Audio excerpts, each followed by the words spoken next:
Bata pa lamang ay mayaman na ang pamilya ni Ronan. Negosyante ang kanyang ama. Ang nanay naman niya ay nagmamay-ari ng maraming lupain sa probinsya nila. Wala naman sanang problema sa buhay ni Ronan, kundi lang masama ang ugali ng mga magulang niya. Isang babae ang namasukan sa kanila bilang kasambahay. Minaltrato ito ng kanyang ama at ina.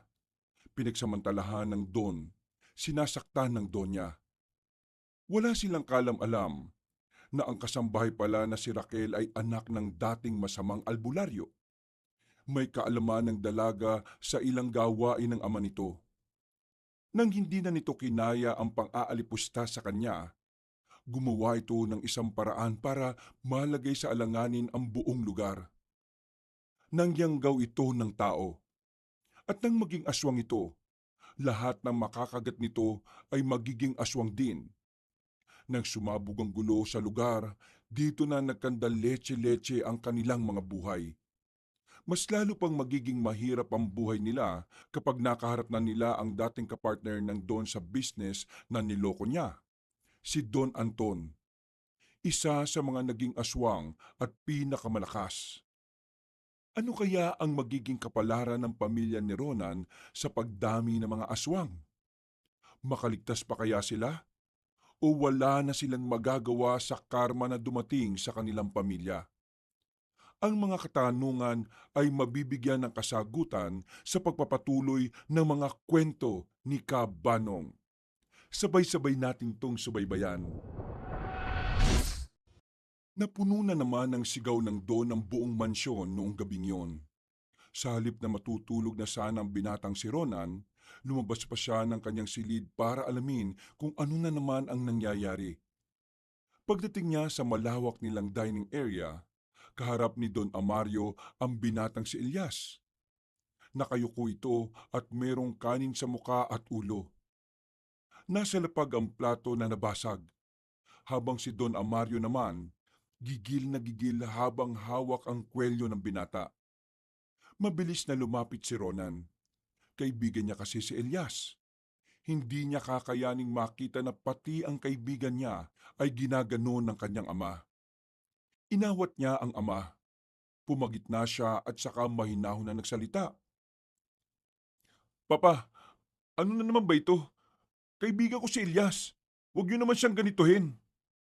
Wala akong pakialam kung kaibigan mo siya o hindi.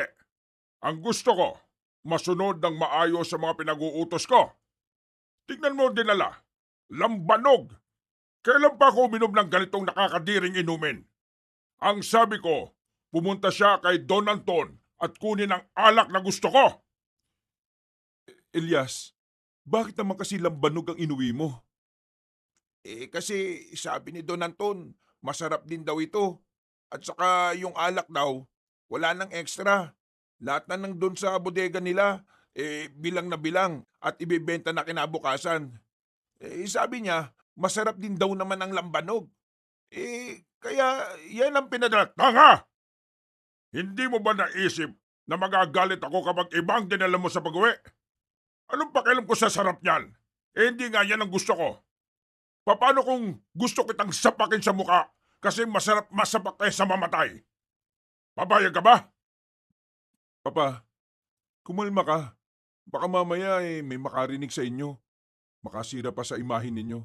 Nakalimutan niyo na bang sa susunod na linggo magsisimula ka ng pumasok sa politika? Sa sinabing ito ni Ronan ay saka lamang kumalma ang Don. Tumahimik na talaga ang matandang lalaki basta imahin na niya ang pinag-uusapan. Ikaw, Elias, tinanggap kita rito kasi ang sabi mo, kailangan mo ng pera para sa mga kapatid mong nag-aaral sa Maynila. Kaya umayos ka, ha? Ayusin mo ang takbo ng utak mo.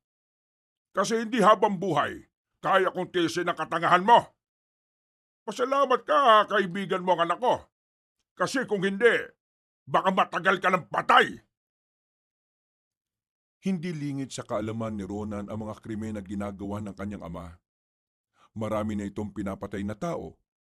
Karamihan mga lulong sa droga, mga taong nakakaaway niya sa negosyo, at ang iba naman ay ang mga taong may nalalaman sa mga iligal niyang gawain.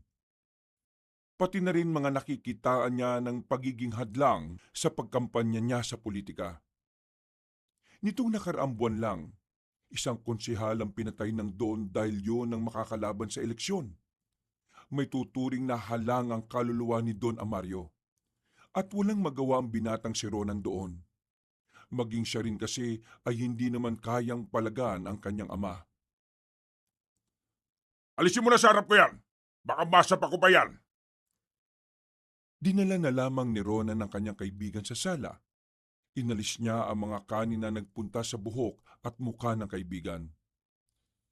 Ikaw naman kasi, alam mo namang ugali ni Papa. Sinabi ko naman sa iyo, di ba, nung una pa lang. Kaya dapat, hindi ka pumayag na lambanog ang dalhin mo pa uwi. Buti na lang dumating ako. Sinaktan ka ba? Hindi naman. Ayos lang naman ako. Eh, mali ko rin naman kung bakit nangyari ito eh. Sa susunod, hindi na talaga ako gagawa ng sariling desisyon. Kung anong utos niya, yun ang susundin ko. Ay nako. O sige na, maligo ka na. Matutulog na rin ako. Maaga pa ako bukas eh. Ay, siya nga pala. Pwede ka ba bukas? Eh, marami kasi akong tatabasin na damo sa kabilang parte ng asyenda. Bakit? Bukas kasi, meron akong pupuntahan. Susunduin ko kasi yung bagong kasambahay namin na isa. Alam mo naman, di ba?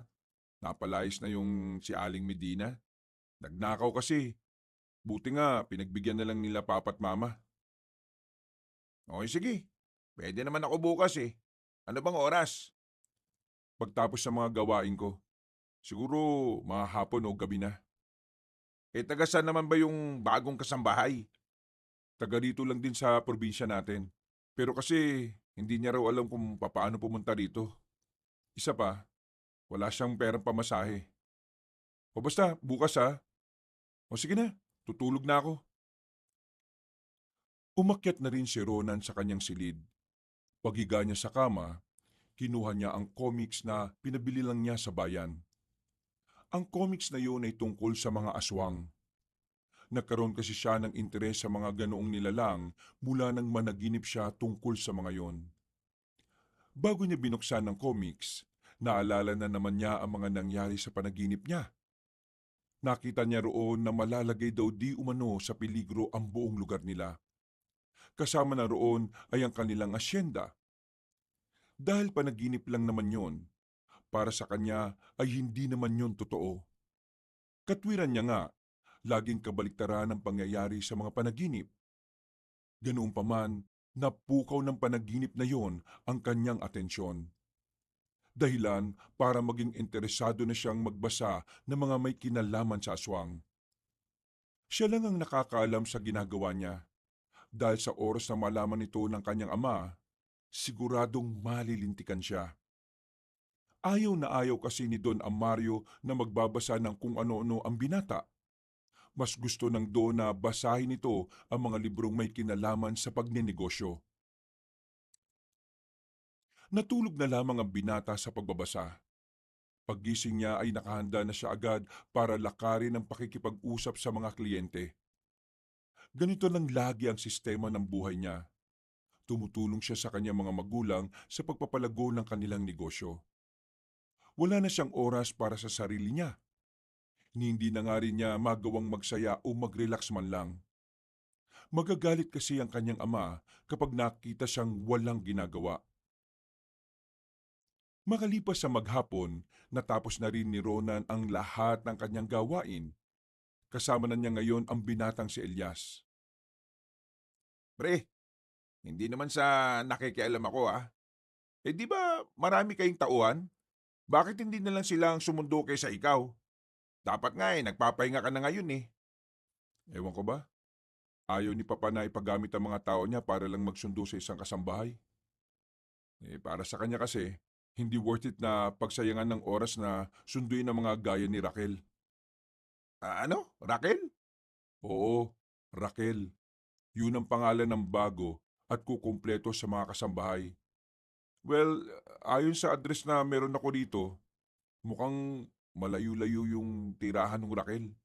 Hindi nga talaga kakayanin kung siya lang ang babiyahe mag-isa. Ang bait mong boss, no? Sana lahat gaya mo. Pasensya ka na kay Papa ha. Kung ako lang naman ang tatanungin, hindi kita ilalagay na alam kong madalas mo siyang makakaharap eh. Pero si Mama kasi ang nag-assign sa iyo eh. Wala naman sa akin yun. Ayos lang sa akin. Huwag mo akong intindihin, no? Masasanay rin naman ako. O basta, kapag hindi mo na kaya, magsabi ka lang sa akin ha. Tumango na lamang si Elias. Matapos ang usapan ay namayani ang sandaling katahimikan. Napansin kasi nilang dalawa na parang liblib na ang kanilang dinaraanan. Wala na silang nakakasalubong na ibang sasakyan. Kahit na si Ronan na laging umaalis, hindi pamilyar sa daan na yon. Ganito ba talaga kalayo yung bahay nung Raquel? Paano siya nakapag-apply sa inyo? E di sa pamamagitan ng sulat, ako nakatanggap nung nakaraan. Kaya ako pa rin ang mag-aasikaso. Kung sa bagay, wala namang mga technology sa lugar nila siguro. Oo, kaya nga tayo ang pupunta eh. Papatusin na rin natin to. Kasi, ang hirap naman talaga makahanap ng kasambahay ngayon eh. Kahit pumunta ako sa bayan, kapag nalaman nilang sa mansyon maninilbihan, naku, umaayaw sila. Siguro, yung mga nakalis na kasambahay, na ikukwento sa iba kung gaano kahirap manilbihan sa mga magulang mo. Oo nga, kaya nga eh.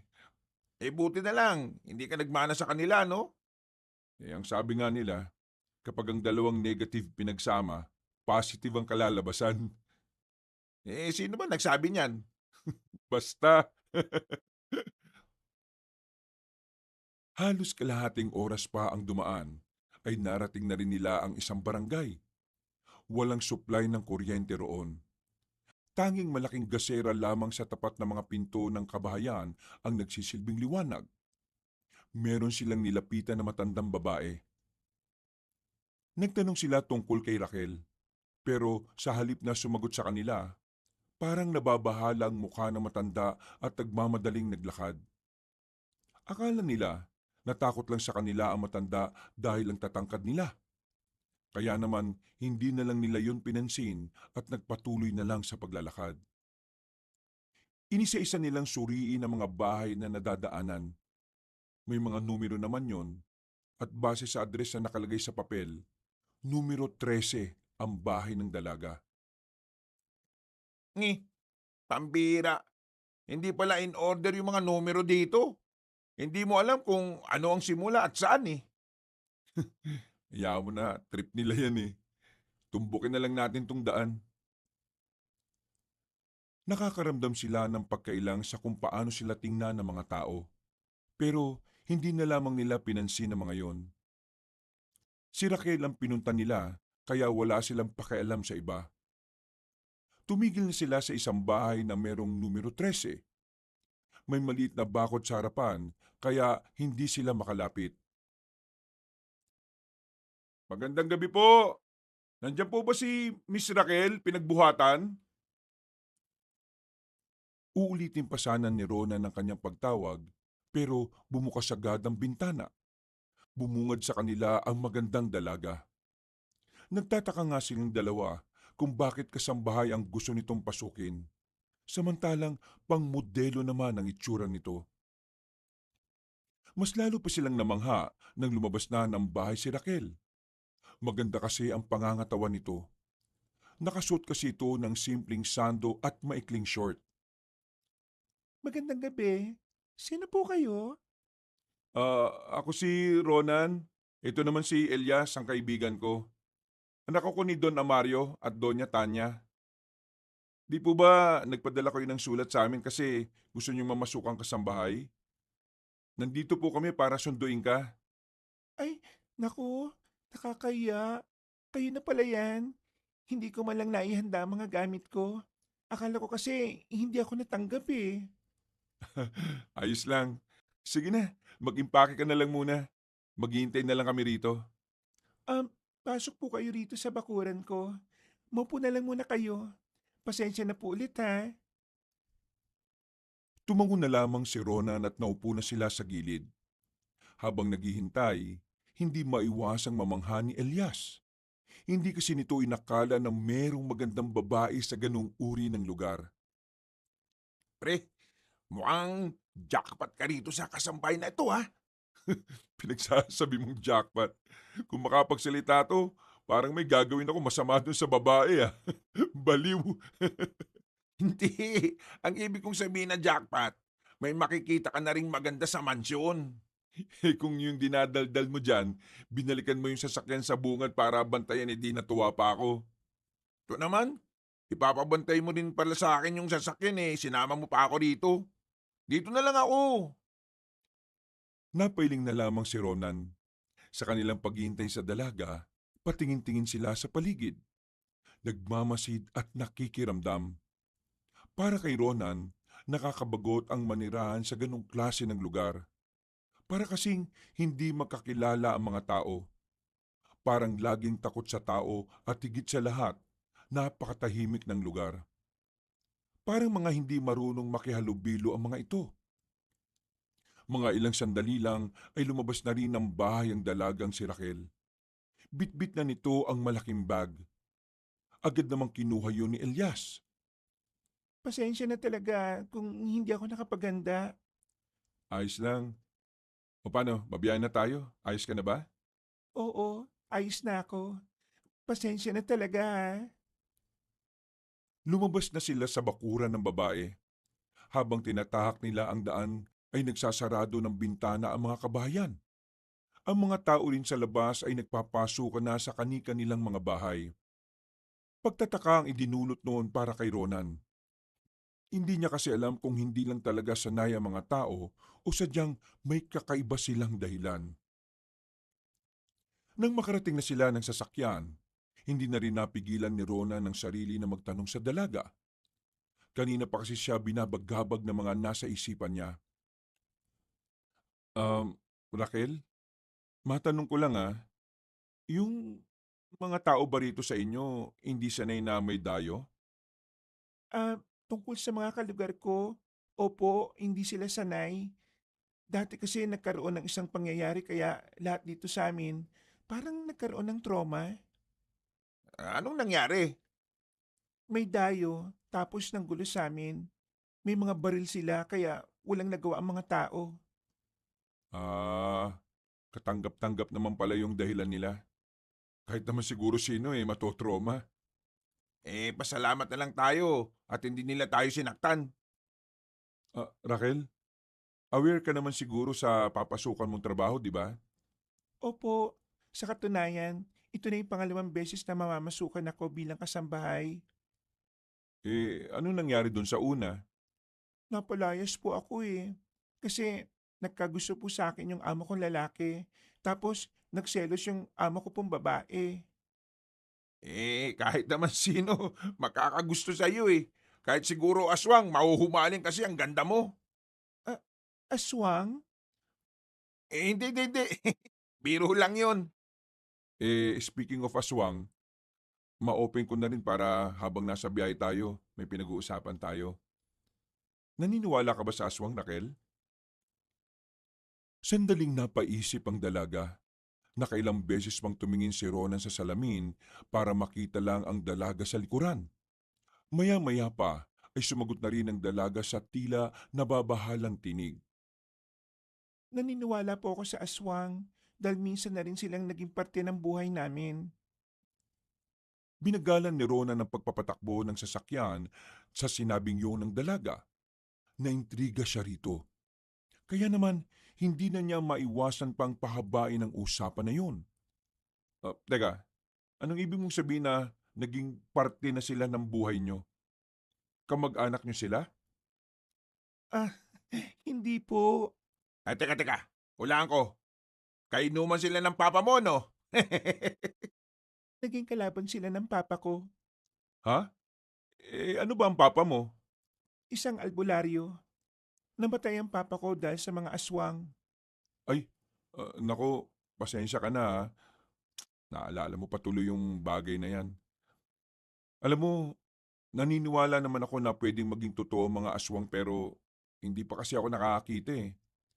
Hindi niyo po nanaisin kapag naranasan yung makaharap ang mga mababangis na nilalang na yon. Oops, tama na. Medyo nakakatakot na ang pinag-uusapan nyo. Baka mamaya mabangga tayo kasi natakot na si Ronan. Mabuti pa, ibayin na lang natin ang usapan. Teka, ganito. Ako magtatanong, may boyfriend ka na ba? Uy, Elias, kapal ng mukha mo magtanong. Tanong lang naman Wala akong kasintahan. Walang nagtatangka. Walang nagkakamali. Ano? Sa ganda mong yan, wala? Sus, maniwala. Wala talaga. Pero meron na niligaw sa akin noon. Ang kaso, bigla na lang niya akong iniwan sa hindi ko malaman na dahilan. Ayos lang yan. May mga tao talagang pinagtagpo ng kapalaran pero hindi naman pala silang itinadana. Di ba? Nagtawanan na lamang sila nung mga sandaling yon. Namayani ang katahimikan sa mga sumunod na sandali. Maya-maya lang, nakarating na rin sila sa hasyenda. Pagdating nila ng mansyon ay hindi nila naabutan ng Don. Tanging si Doña Tanya lang ang naroroon. Mama, eto na si Raquel, ang papalit sa napalayas nating kasambahay. Are you sure na kasambahay ang papasukan mo? Opo, kasambay lang naman po kasi ang kaya kong trabaho. Okay, magsimula ka na agad bukas. Nako, maraming salamat po. Please lang, ayaw ko ng tatanga-tanga. Do your job properly and you will be good in staying here. Naglakad na rin ang matandang babae. Agad naman bumulong si Elias kay Ronan. Pre, mukhang good mood ang mama mo Baka nanalo na naman sa kasino. O di bali. Raquel, sumama ka sa akin. Ihatid kita sa maid's quarter. Pinakilala ni Ronan si Raquel sa iba pa nilang kasambahay. Masaya naman itong tinanggap ng mga yun. Matapos yun ay iniwan na rin nila ang dalaga doon. Magkasamang tumambay muna si Ronan at Elias sa tagong garden sa asyenda. Hindi kasi sila pwedeng makita ni Don Amario na sobrang close sa isa't isa. Malilintikan pati si Ronan.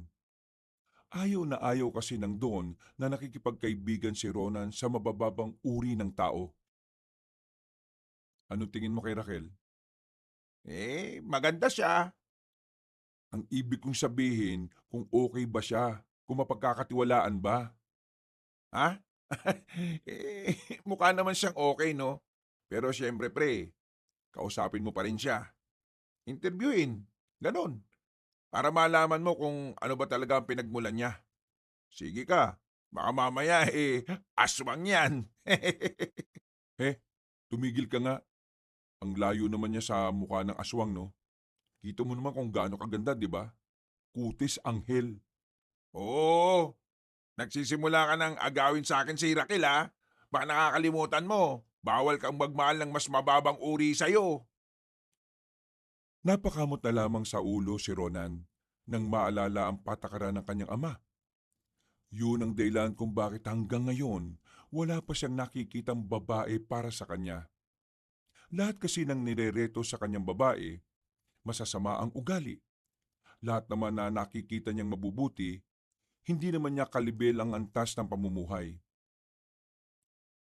Kinabukasan, agad na kinausap ni Don Amario ang babaeng si Raquel. Sa unang pagkakataon, nakita ni Ronan ang kanyang ama na tila natutuwa sa isang kasambahay. Alam niya na agad ang dahilan kung bakit. Batid niyang ang kagandahan ni Raquel ang natatanging dahilan.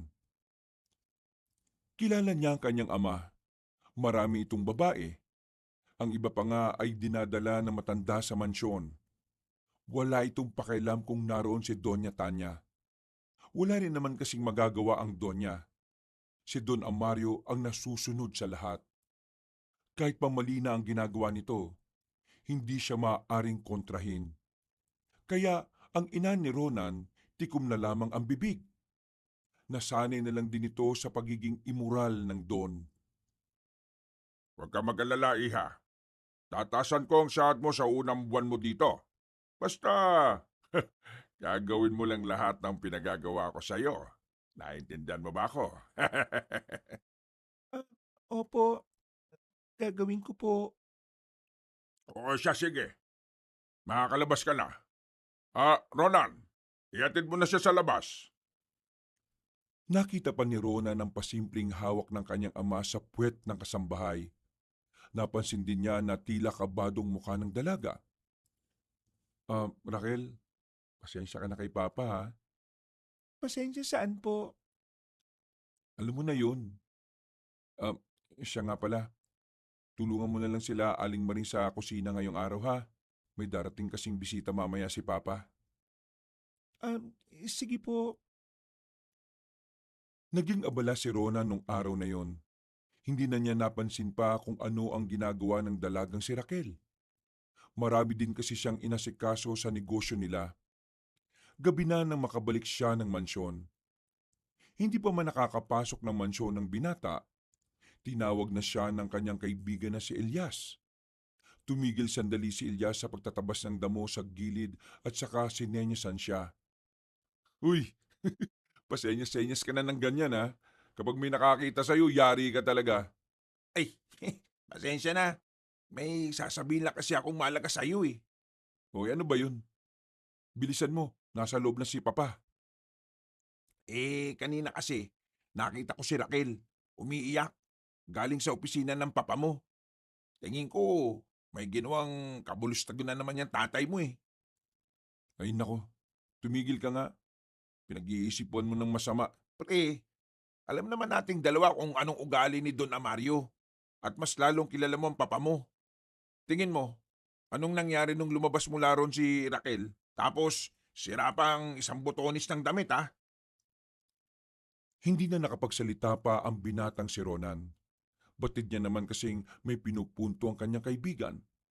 Kaya naman, naisip na rin niya na baka may ginawang hindi maganda ang kanyang ama sa bago nilang kasambahay. Natigil lang ang kanilang usapan nang marinig na nila sa loob na nagsasagutan na ang dalawang matanda. Agad na pumasok si Ronan para pumagitna. Papa, Don Anton, ano ba nangyayari? Bakit kayo nagtataasan ng boses? Hindi ba't kayo naman ang magpartner? Eto kasing papa mo. Masyadong mataas ang tingin sa sarili. Nagbibigay lang naman ako ng opinyon tungkol sa negosyo namin. Hindi niya pinakikinggan. Akala niya tama lahat ng ginagawa niya. Tingnan mo ang nangyari. Bumaba ang sales natin. Dahil sa kanya. Tapos, pati yung problema sa lambanog nung nakaraan isasali niya pa ngayon. Kung ayaw mong sumunod sa mga sinasabi ko, edi magkaalasan na tayo. Hindi kita kailangan, Anton. Kaya kong palaguin ang negosyo ko ng ako lang. Masyado ka lang pabigat sa akin eh. Aba, talaga? Abay, bahala ka na sa buhay mo. Sana maging successful ka sa buhay mo. Lumayas ka rito bago pa kita mabaril. Alis talaga ako rito. Padabog na tumayo ang matandang si Anton. Minura pa nga ito ni Don Amario. Gigil na gigil ang ama ni Ronan. Binasag pa nito ang flower vase sa lamesa. Ronan, kontakin mo nga si Rigor. Bakit papa? Anong gagawin niyo? Wala ka ng pakialam. Kontakin mo. Sabihin mo, pumunta siya rito. Ngayon din. Pero pa, Buwisit ka. Ayaw mo? Susawiin mo na rin ako. tumayo si Don Amario at hinawakan ng kwelyo ng binata. Hindi na ito nakapagpigil pa. Pinagsasasapak nito ang sariling anak. Maraming suntok ang tinamo ng binata pero hindi niya yun nilabanan. Hinayaan niya lamang yon na maglabas ng galit. Buti na lamang ay dumating si Doña Tanya. Inawat nito ang asawa. Agad naman ding kumala sa matandang lalaki. Ano ba nangyayari? Bakit mo sinasaktan ang anak natin? Napakawalang kwenta kasi ng taong yan. Sinusuway pa ako ngayon. Hoy, kung ganyan ka, baka pati ikaw ipalibing ko ng buhay. Bantayan mo nga sinasabi mo. Anak natin niyang kausap mo. Pasensya na pa.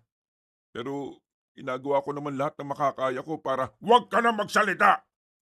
Lalo lang ako naiirita kapag naririnig ko ang boses mo. Kung ayaw mong kontakin, ako ang gagawa. Visit ang Anton na yan. Tumungo ang Don sa kanyang silid. Nagtagal ito ng halos 2 oras sa opisina nito. Maya-maya, bigla na lang nitong pinatawag ang dalagang si Raquel. Nakita yun ni Ronan. Sinubukan niyang pigilan ng dalaga pero wala itong balak suwayin ng Don. Wag, huwag kang tumuloy. Pero sir, kapag hindi ako tumuloy, mapapahamak ka, sir. Ikaw ang sisisihin niya at ikaw ang pagbubuntungan niya. Alam mo naman kung anong mangyayari sa'yo kapag pumasok ka sa opisina niya ngayon, di ba? Ayos lang sa akin, sir. Masasanay rin ako. Ano? Nabubuang ka na ba? Hindi mo deserve to. Halika, kunin mo na lahat ng gamit mo. Hoy! Ano ginagawa mo, Ronan? Talaga bang sinusuway mo ako? Papa, wag ho si Raquel. Mabuting babae ito. Wala siyang ginagawang pagbabay-ari ko na ang babaeng yan. Mula nang pumasok siya rito sa mansyon na ito. Kaya manahimik ka. At baka ikaw pagbuntunan ko ng galit. Sumenyas ang Don sa mga tauhan nito. Agad-agad din namang lumapit ang mga yon. Dalhin niyo ang babaeng yan sa sasakyan. Sir, saan niyo po ako dadalhin? Akala ko ba sa opisina niyo lang? Manahimik ka. Wala kang karapatang magtanong. Sa pilitang dinala ng mga tauhan ni Don Amario ang babae. Walang nagawa si Ronan kundi ang mapahilamos na lamang sa kanyang muka. Tumingin pa ng masama ang kanyang ama at nagbanta. Kung patuloy mo kong kokontrahin, baka mapatay na kita kahit na anak pa kita. Napalunok na lamang si Ronan sa sinabi ng kanyang ama. Nanatili lang siyang nakatayo sa gilid habang pinagmamasdan si Raquel na hila-hila ng mga lalaki. Sinubukan niya namang sundan ng babae, pero pinigilan lang siya ng mga bantay sa labas. Sa mga sandaling yon, nagsimula na mag-alala si Ronan para kay Raquel. Naalala na naman niya kasi ang ginawa ng kanyang ama sa isang babaeng bayaran noon. Dinala ng Don ang babae sa isang bahay na kung saan maraming lalaki ang naroon na takam sa katawan ng isang babae. Yun ang bagay na pinag-aalala ng binata. Kailangan natin masundan si Raquel. Tulungan mo ko. Paano naman kita tutulungan? Ikaw nga hindi makalabas eh. Ako pa kaya? Buisit. Bakit? Ano ba nangyari kay Raquel? Baka pilaan siya ng mga kaibigan ni Papa. Ginagawa ni Papa yun kapag may deal siya ng mga kanegosyo niya eh. Gagi! Napakahayop naman ng papa mo. Walang nagawa ang binatang si Ronan ng mga sandaling yon. Pakiramdam niya ay kasalanan niya ang nangyari. Makalipas lang ang ilang oras, nakita nilang nakabalik na si Raquel. Agad niya yung nilapitan at dinala sa gilid. Tulala ang babae. Kitang-kita sa katawan nito ang ilang pasa. Parang wala na rin ito sa sarili. Raquel, anong ginawa nila sa'yo? Magsabi ka. Marami. Marami sila. Isa-isa sila. Pero sa uli, ang papa mo, mga demonyo, mga dyablo. Pinagsaluan nila ang pagka-inosente ko. Mga dyablo sila. Tumulo ang luha ng babae pero nanatili itong tahimik. Marang naglakad patungo sa loob ng mansyon. Nanlambot na lamang si Ronan ng mga sandaling yon. Hindi niya matanggap na pati ang inosenteng babae na si Raquel ay pinagsamantalahan ng kanyang ama. Galit na galit si Ronan, pero masaklap ay wala naman siyang magawa. Iniisip niya rin kasi ang kapakanan niya at ng kanyang ina. Natagpuan na lamang niya ang kanyang sarili na nakahiga na sa kama. Tulala rin si Ronan na nakatingin sa kisame. Hindi siya pinatulog ng mga pangyayari. Kinabukasan, dakong 8:00 na siya lumabas ng silid. Agad niyang hinanap si Raquel sa mansyon, pero hindi na niya yon makita pa. Ang sabi ng ibang maid ay hindi raw yon pumasok sa quarter nila.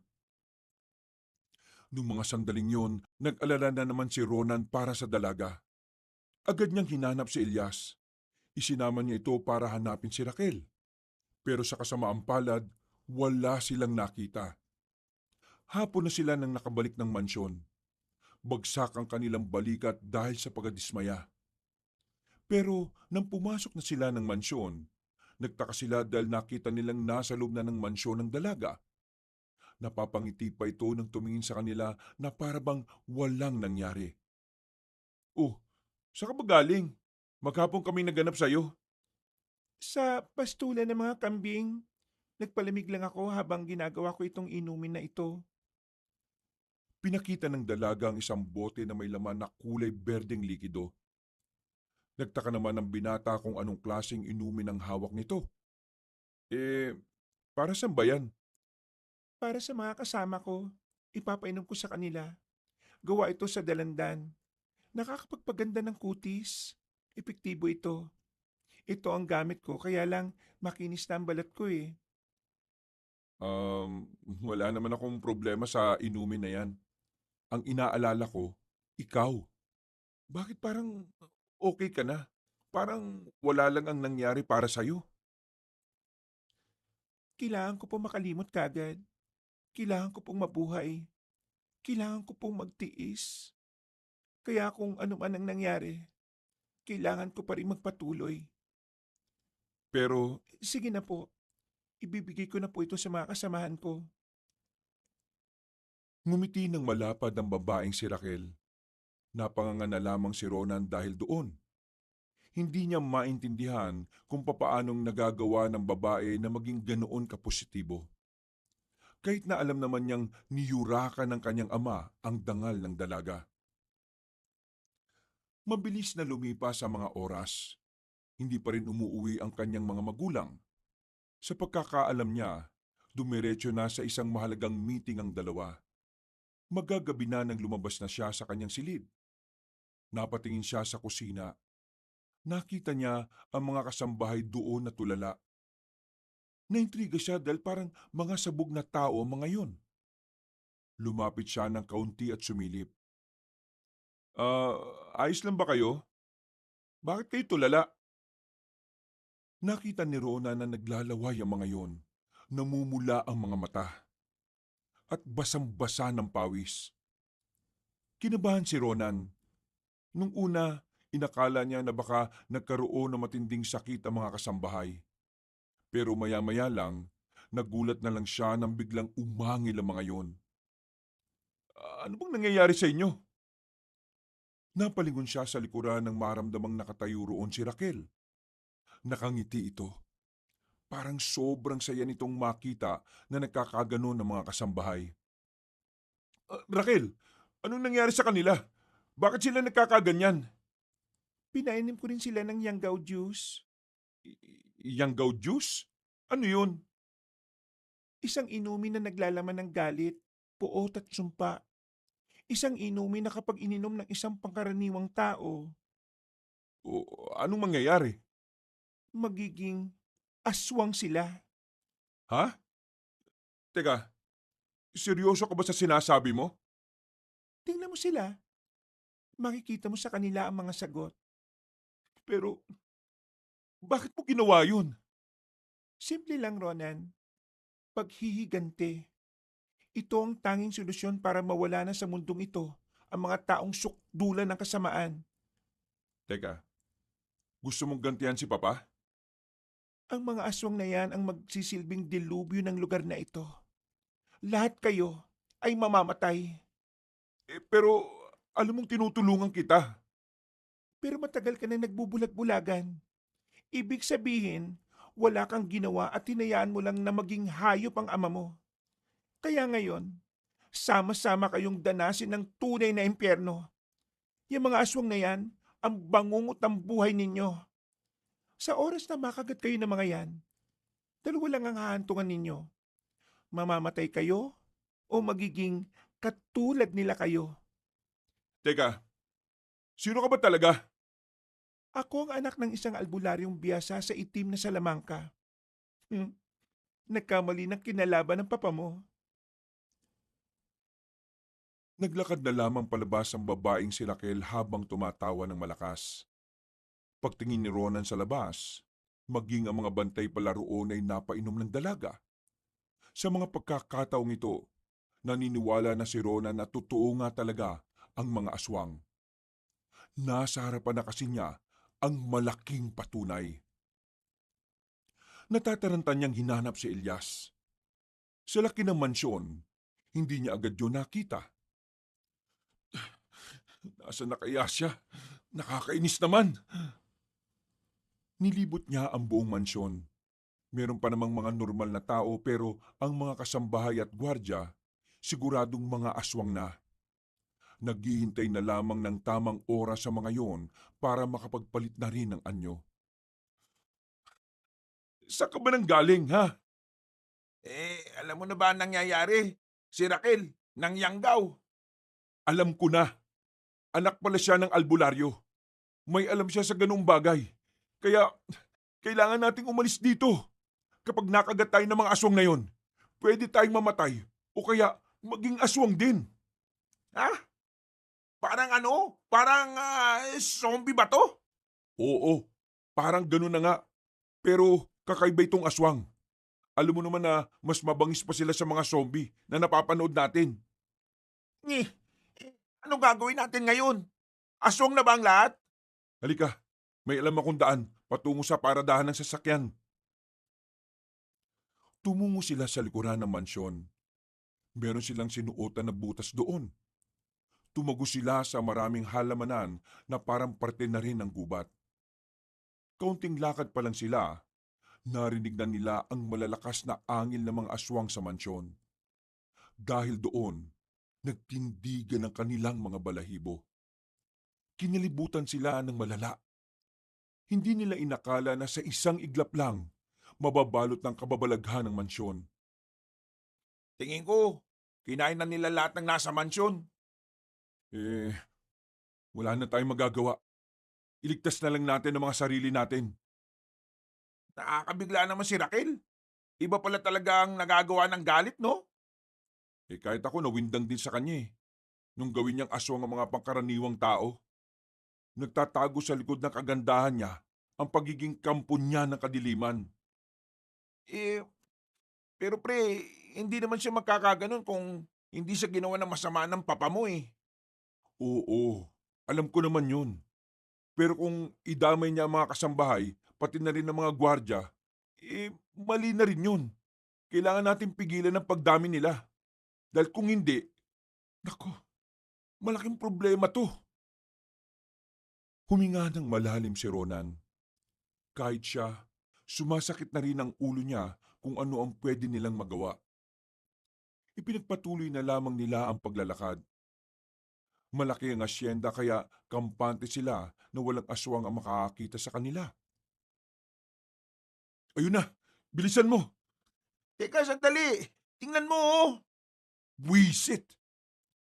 Nakita nila ang isang lalaki na nakatuntong sa ibabaw ng sasakyan. Nakadapa ito at palingon-lingon sa gilid. Nako, aswang na rin yata yun. Kailangan natin makalapit doon. May susi ka ba ng mga sasakyan na yan? Yung kulay pula, sasakyan ko yun. Dali dun. Doon tayo dumaan sa gilid. Gaya ng itinuro ni Elias, gumilid lang sila para hindi sila makita ng aswang na nasa ibabaw ng sasakyan. Doble ang kanilang pag-iingat, wag lamang silang maramdaman ng nilalang na yon.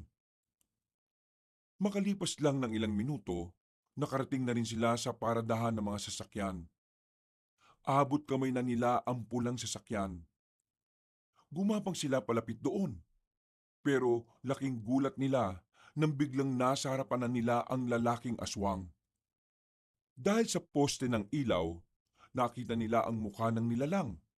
Matatalas ang ngipin nito, mahaba rin ang kuko, at ang mga mata nito ay pulang-pula. Ha? Nako! Biglang lumundag kay Elias ang lalaking aswang.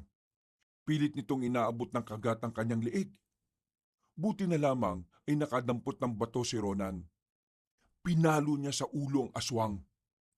Dahil doon, nahila na niya si Elias patayo. Ang aswang naman ay sandaling nakaramdam ng pagkahilo. Papasok na sana si Ronan sa loob nang biglang mahawakan siya ng lalaking aswang sa paa. Akmang kakagatin na siya nito, pero binato ni Elias ng sapatos sa mukha ang aswang. Nang mabitiwan ng aswang si Ronan, wala itong sinayang na pagkakataon. Pinaandar na kagad niya ang sasakyan. Naiwan naman nila ang aswang na yon. Pero pagdating nila sa gate ng asyenda, napatigil sila nang makitang may nakaharang na 4 na gwardya. Grabe! Ganun kabilis na naging aswang ang mga ito rito? Sabi mo, di ba kapag kinagat sila, nagiging aswang na sila? Yun ang sinabi ni Raquel. Pero Elias, humanda ka. Huwag mong sabihin babanggain mo ang mga yan. Biglang pinarurot ni Rona ng sasakyan. Sasagasaan niya ang 4 na aswang pero nagulat sila nang lumundag lang yon ng mataas. 2 sa mga yon ay nakakapit sa bubungan nila. Binasag ang salamin sa bandang likuran. Ilyas, sapakin mo! Ha? Sapakin? Nako, baka makagat ako niyan, no? Kapag hindi mo sinapak yan, makakapasok yan dito. Baka nga maging aswang din ako. Marunong ka bang magmaneho? Ako dyan. Hindi, di ako marunong magmaneho. Nako, bisit ka talaga oh. Nagpreno na lamang ng malakas si Ronan. Tumilapo ng 2 aswang sa harapan. Nang makabuelo ay sinagasaan niya rin yon. Pero bumangon lang ulit ang aswang. At sa pagkakataong yon, hindi na nakahabol ang mga aswang dahil sa panghihina nila. Buhay pa rin sila kahit na sinagasaan. Pambira naman, oh. Hindi pa natin alam kung anong mabisang pangontra sa kanila. Sa ngayon, kailangan na muna natin iligtas ang sarili natin. Nakahinga na rin sila ng maluwag na makalayo na rin sila sa asyenda. Hindi nila alam kung saan sila pupunta. Ang nasa isip lang nila ay makalayo at ang makaiwas sa panganib na dala ng mga aswang. Nang may madaanan silang isang barangay, tumigil sila sa gilid. Albularyo. Kailangan natin makahanap ng albularyo. Base sa comics na binabasa ko, albularyo lang talaga makakatalo sa mga aswang. Bakit? May superpowers ba ang mga albularyo? Hindi ko alam. Pero may mga tinatawag silang anting-anting. Baka matulungan nila tayo. Dito sa barangay na ito, tingnan natin kung may albularyo. Tiningnan na muna nila ang paligid bago sila bumaba. Nang makita nilang wala namang aswang, kampante silang lumabas ng sasakyan. Pagpasok nila sa lugar na yon, nagtanong agad sila sa isang matandang lalaki na nakita nila sa gilid. Magandang gabi po. Pasensya na po sa abala. Magtatanong lang po kami. Meron po ba kayong kilala na albularyo? Tumigil ang matandang lalaki sa ginagawa nito at tumingin ng seryoso sa kanila.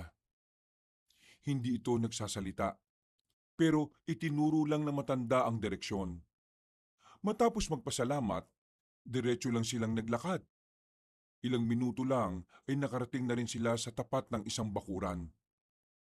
May nakita silang binata at batang lalaki doon. Nasa harapan ng salangan at parang may inilalaga sila. Napatingin sa kanila ang binata at batang lalaki. Tumigil yon at lumapit sa kanila. Sino kayo? At anong kailangan nyo? Ako si Ronan. Ito naman si Elias.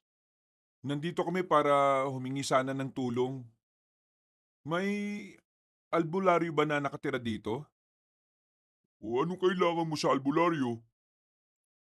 Okay lang ba na sagutin mo muna yung unang tanong bago ka magtanong? Kayo ang may kailangan. Kayo ang mag-adjust. Anong kailangan nyo sa albularyo? Ganito kasi no. May kasambahay kaming bago. Tapos, itong kasambahay namin, nagawan siya ng masama ng tatay ko. Tapos, nagiganti siya. Meron siyang pinainom na kulay green na tubig eh. Sabi niya, yanggaw juice daw ang tawag doon. Pinainom niya yung mga kapwa niya kasambahay, pati na rin yung mga gwardiya namin. Tapos, nagulat na lang kami. Naglalaway na yung mga yun. Sabi ng kasambahay namin, naging aswang na raw ang mga yun. Ang kinatatakot ko lang ay ang sinabi niya. Kung sino raw ang makagat ng aswang, pwedeng mamatay, pero pwede rin maging aswang din. Sa sinabing yun ni Ronan, nakita niya ang pagbabago ng reaksyon ng lalaking kaharap niya. Binuksan nito ang kahoy na gate at sinenyasan silang pumasok. Sumunod naman sila at naupo sa gilid ng salangan.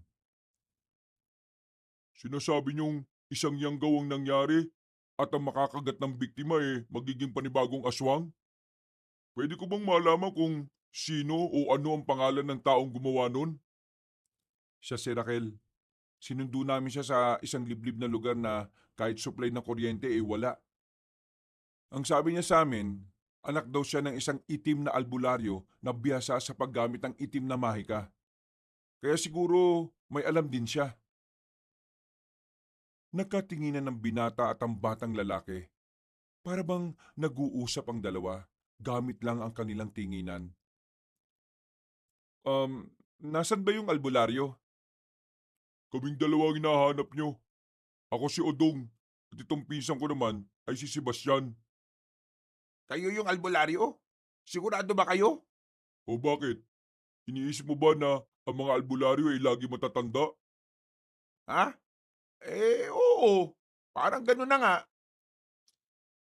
Kami ang kinikilalang albularyo sa lugar na ito, kaya kami ang makakatulong sa inyo. Eto, sure na bata lang 'to? Ano bang mahalaga sa inyo? Ang edad namin o ang aswang na nag-aasik ng lagim sa inyo? Um, Teka, pasensya ka na sa kasama ko kasi makulit lang talaga yan.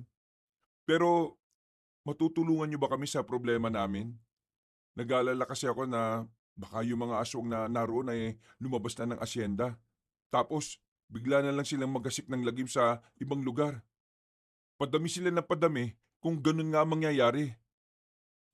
Sa totoo lang, ngayon lang ako nakarinig na may aswang na kayang gawing aswang ang isang tao gamit lang ang kagat niya. Pero, nandyan na yan. Tungkulin din namin na lumaban sa mga aswang. Matutulungan po namin kayo. Dalhin nyo kami sa asyenda na sinasabi ninyo. Hindi ba parang delikado? Baka mamaya ang dami ng aswang dun. Kailangan namin makaharap ang mga aswang na yun para malaman namin kung anong uri sila. O siya, sige. Sasamahan namin kayo pabalik. Pero ito lang ang masasabi ko, ha. Hindi ko sigurado kung anong may tutulong namin kapag naglaban-laban na kayo. Baka manood lang kami. Kumuha si Sebastian ng dalawang itak at inabot yun kay Ronan at Ilyas. Nagtataka naman nilang tinanggap yun. Teka, ano to? Ngayon lang po ba kayo nakakita ng itak? Magiging sandatan nyo yan laban sa mga aswang. Hindi pwedeng wala kayong gawin. Kapag tumunga nga lang kayo ron, baka mauna pa kayo mamatay. Ihanda lang namin ang mga gamit namin, ha. Kapag nalaman naming isang malaking kalokohan tong sinasabi nyo, dito na kayo mamamatay. O pwede rin namang sa sasakyan na dala ninyo. Hindi na nagsalita pa si Ronan. Hinintay na lamang nila ang magpinsan na maihanda ang mga gamit na kailangan nila. Maya-maya lang ay lumabas na rin ang mga yon. Sabay silang naglakad patungo sa sasakyan. Kahit na anong mangyari, huwag niyong hayaan na masugatan kayo. Dalang dugo niyo ay sobrang bango para sa mga aswang. Kapag nasugatan kayo, maamoy nila yun at mahihirapan kayo makapagtago. Tumango na lamang si Ronan ng mga sandaling yon at pinaandar na rin ang sasakyan. Habang nasa biyahe sila, ay hindi pa rin nawawala ang kaba sa kalooban ni Ronan. Sa kabilang banda, sinisisi niya ang kanyang ama sa lahat ng mga nangyayari. Kung hindi lang sana masama ang ugali nito, kung sana'y mabuti itong tao, hindi na sana sisiglab ang kaguluhan na yon. Napaikpit na lamang ng hawak sa manubela ang lalaki. Hindi niya rin masisisi si Raquel sa ginawa nito.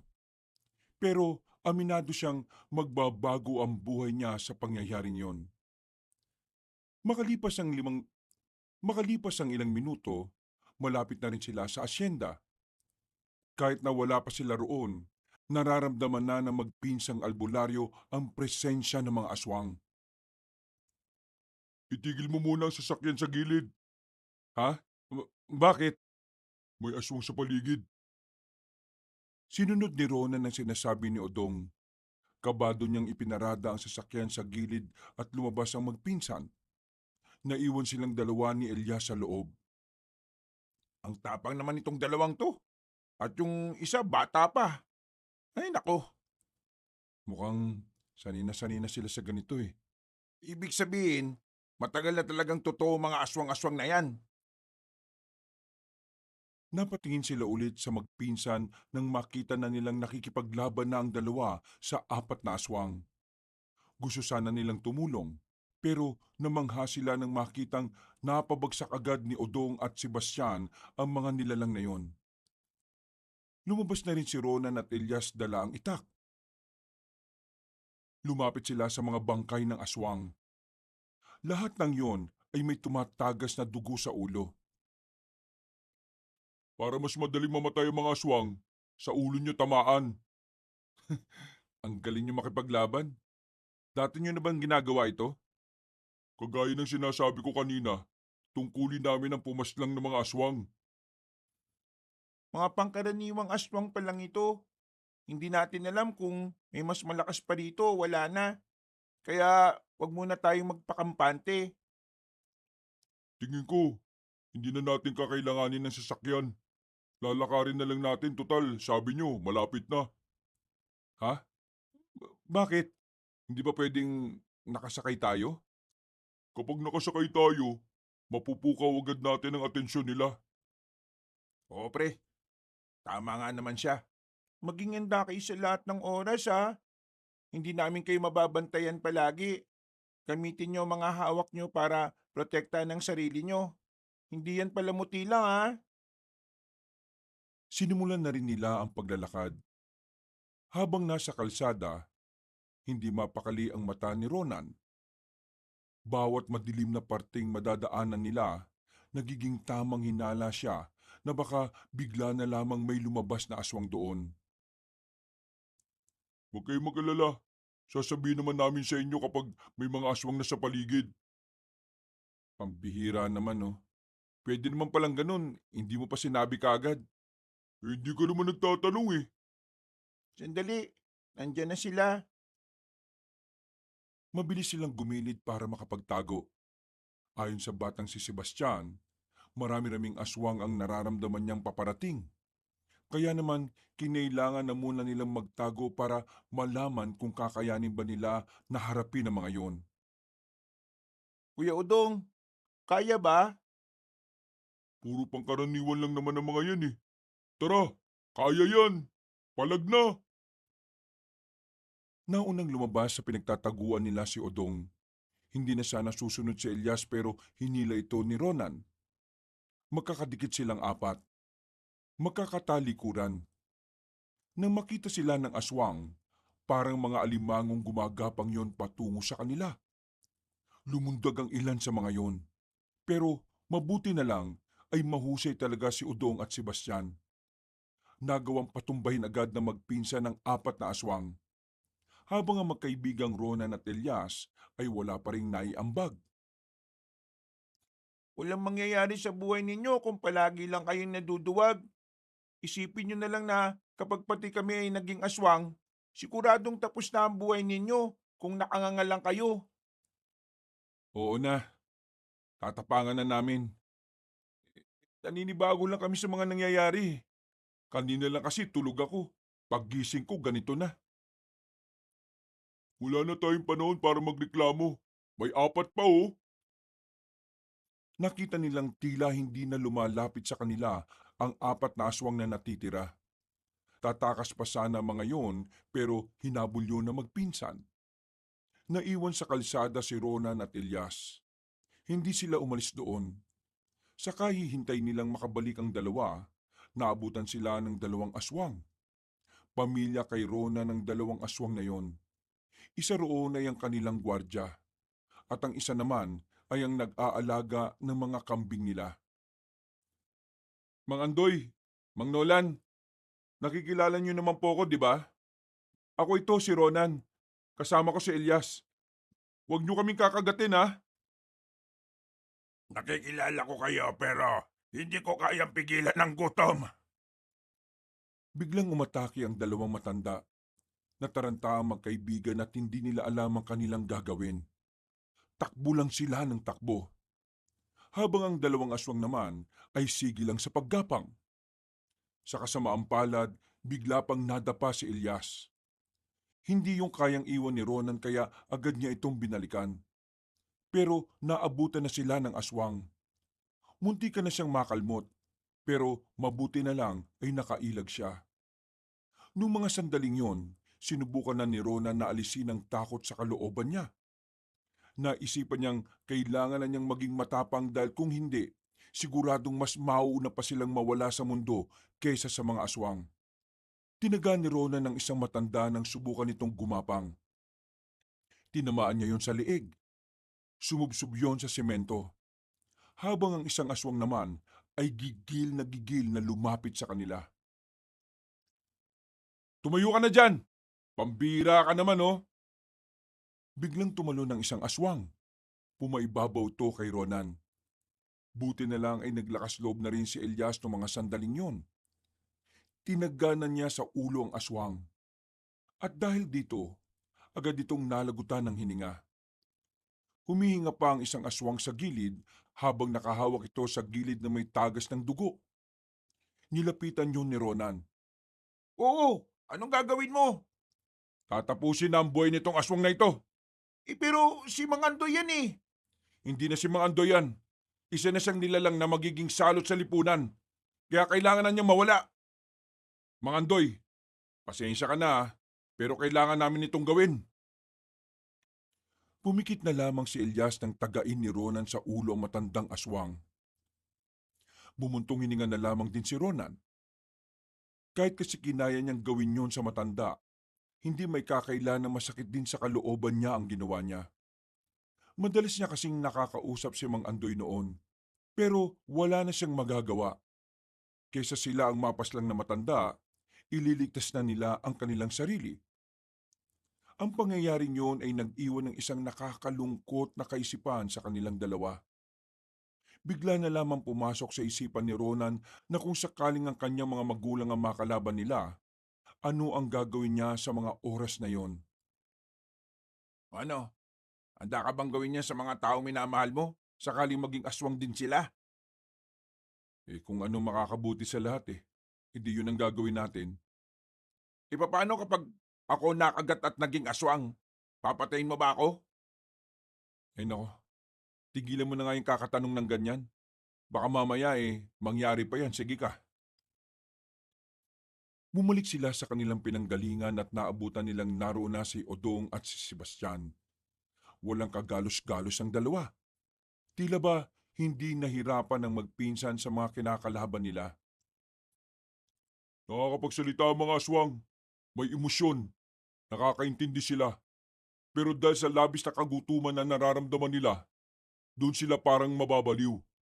Mas lamang ang utak ng isang aswang kaysa sa utak ng isang tao. Kaya mahihirapan tayo nito. Maaring matalinong ibang aswang na makakalaban natin. Kaya kailangan natin mag-triple ng ingat. Wala po ba kayong kagat?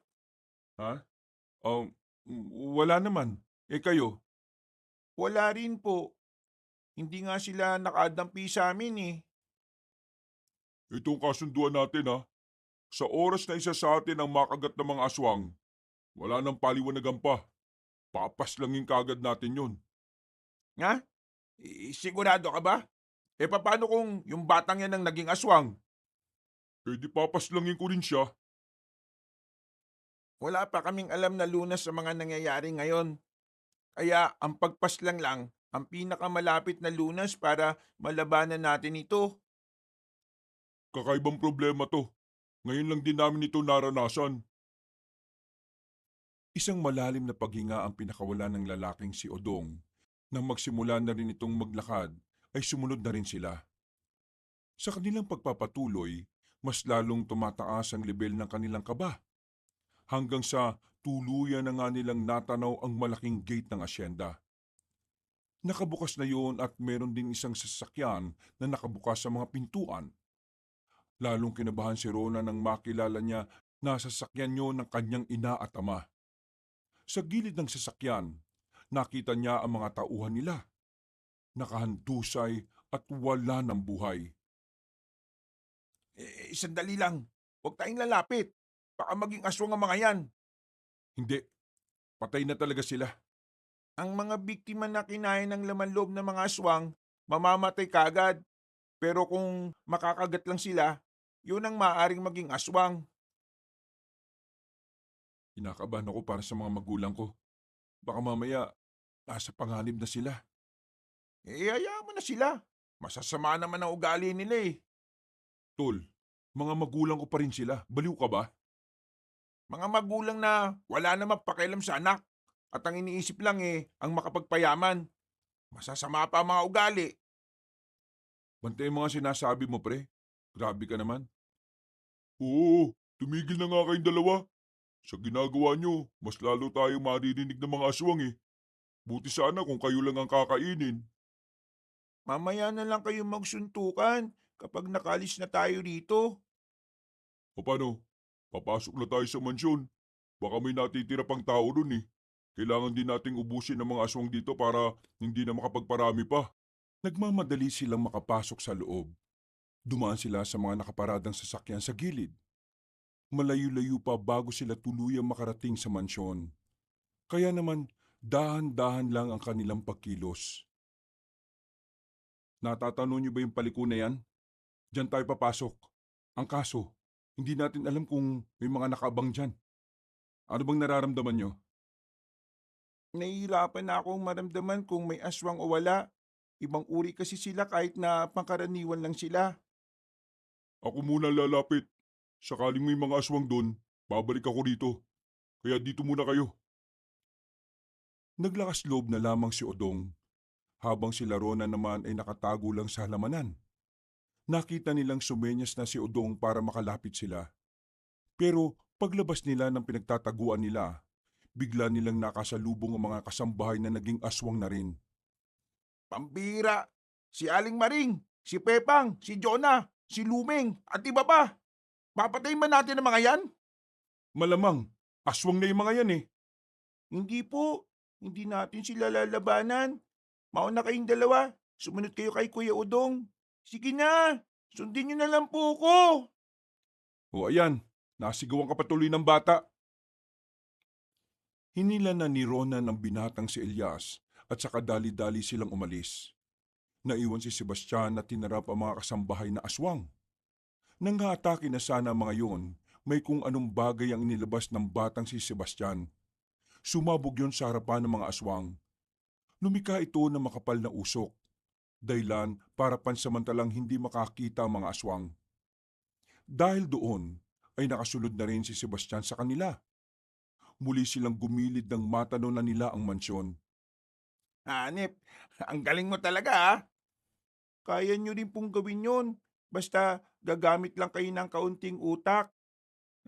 Sus, yabang. Oh, huwag kayo maingay. Sandali silang nagmasid doon. Wala silang nakikitang aswang sa labas. Pero nababahala sila na baka nasa loob ang mga yon. Bukod kasi sa mga kasambahay, marami-rami pa rin ang mga tauhan doon. Naroon ang mga gwardya, mga hardinero at ilang pang tauhan ni Don Amario. Sandali, may naisip akong paraan para mapalabas sa mga aswang na nasa loob kung meron man. Bakit pa kasi tayo nagpunta rito? Dapat tumakas na lang tayo eh. Kailangan natin paslangin ang mga aswang at kailangan natin malaman kung wala na bang natitirang tao na pwede nating iligtas. Kaya Elias, kung wala kang naiisip na paraan, pwede ba manahimik ka na muna? Di manahimik. Okay, ganito naisip ko. Nakikita niyo yung truck na yon. Babatuin natin ang gilid doon para makalikha tayo ng ingay. Kapag naglabasan ng mga aswang at pinuntahan nila yon, doon naman sa kabila, doon tayo dadaan. Kaunting ingat lang sa pag-akit sa pader ha. Nakikita niyo naman na may mga patusok doon. O sige, magandang ideya sinabi mo. Sensitibo sa ingay ang mga aswang eh. Kahit na nakakapag-isip pa sila bilang tao, kapag nakakarinig sila ng ingay, Iisipin nilang gawa ng tao yun na pwede nilang makain. Kumuha ng bato si Ronan sa gilid. Bumuelo siya at binato niya ang truck. Ang kaso nga lang, hindi naman umabot. Ako na nga, para kang walang kinain eh. Sa totoo lang, wala talaga. Kinuha ni Udong ang bato at saka binato rin ang truck. Umabot naman yon. Ang kaso, sa ibang direksyon naman tumama. Ay sus, may hina. Ako na nga lang. Pagbato ni Elias, tumama na yon sa gilid ng truck. Lumika yun ng malakas na ingay. Maya-maya lang nakita nilang gumagapang na ang mga aswang palabas ng mansyon. Nagulat sila kung ganun yun karami.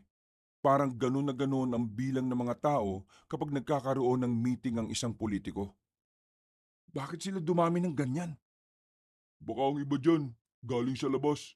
Pumunta sa mansyon sa pagbabaka sakaling may babalik na tao. Desperado na sila makakain. Hindi na sila nagsayang ng oras. Sumampa na sila sa pader.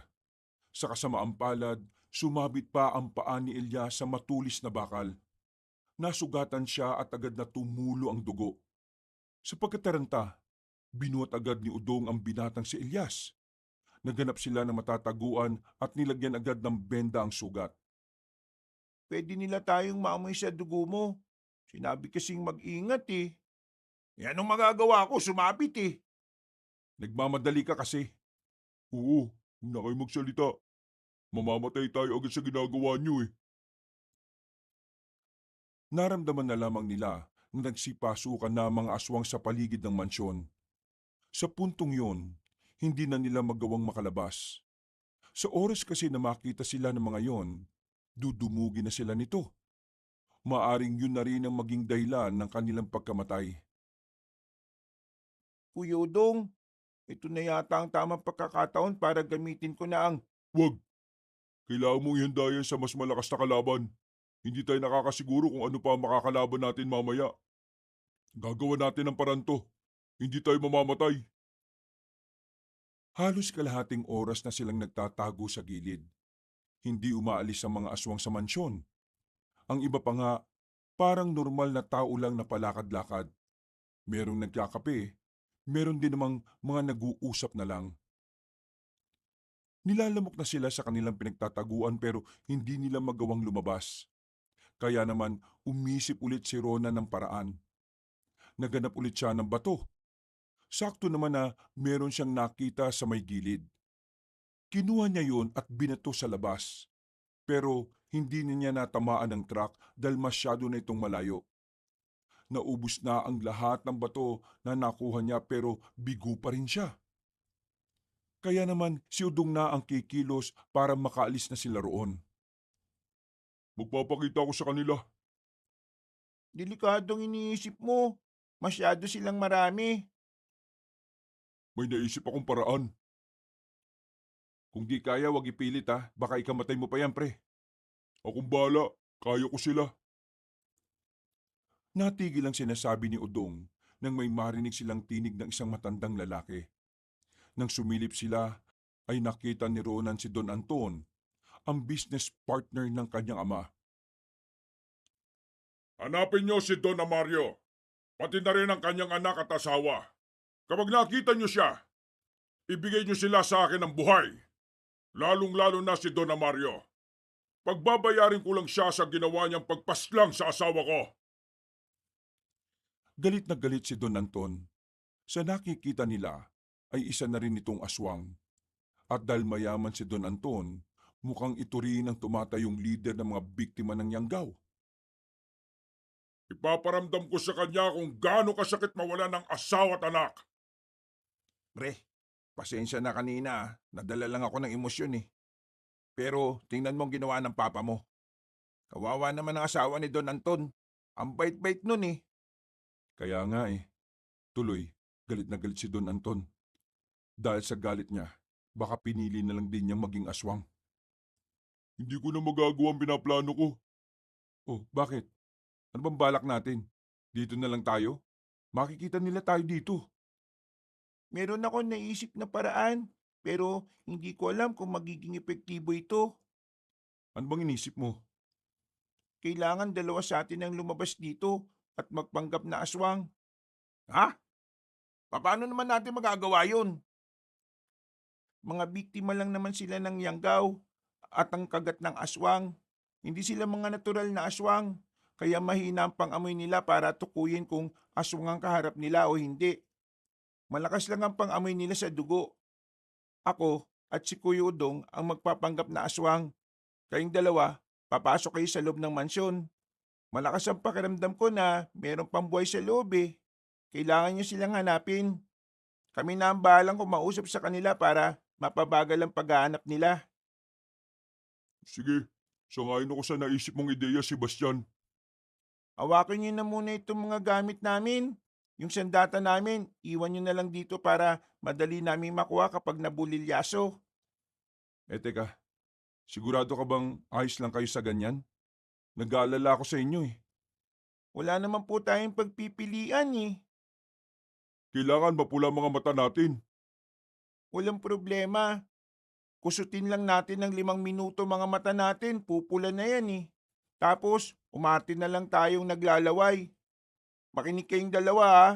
Gagawa kami ng eksena ni Kuya Udong tapos kayo, didiretso kayo ron. Naintindihan nyo ba? Okay, boss. Sige, mag-iingat kayo ah. Hinintay na muna ni Ronan at Elias na mamula ang mga mata ng dalawa. Nang lumabas na ang magpinsan, nagkunwaring nag-aaway ang dalawa dahil sa isang pagkain. Napukaw nila ang atensyon ng mga aswang sa harapan. Nandun si Don Anton kaya napatingin din sa kanila. Habang si Ronan at Elias naman ay nagsimula na ring umalis. Dahil sa eksenang ginawa ng magpinsan, walang nakapansin sa kanilang dalawa.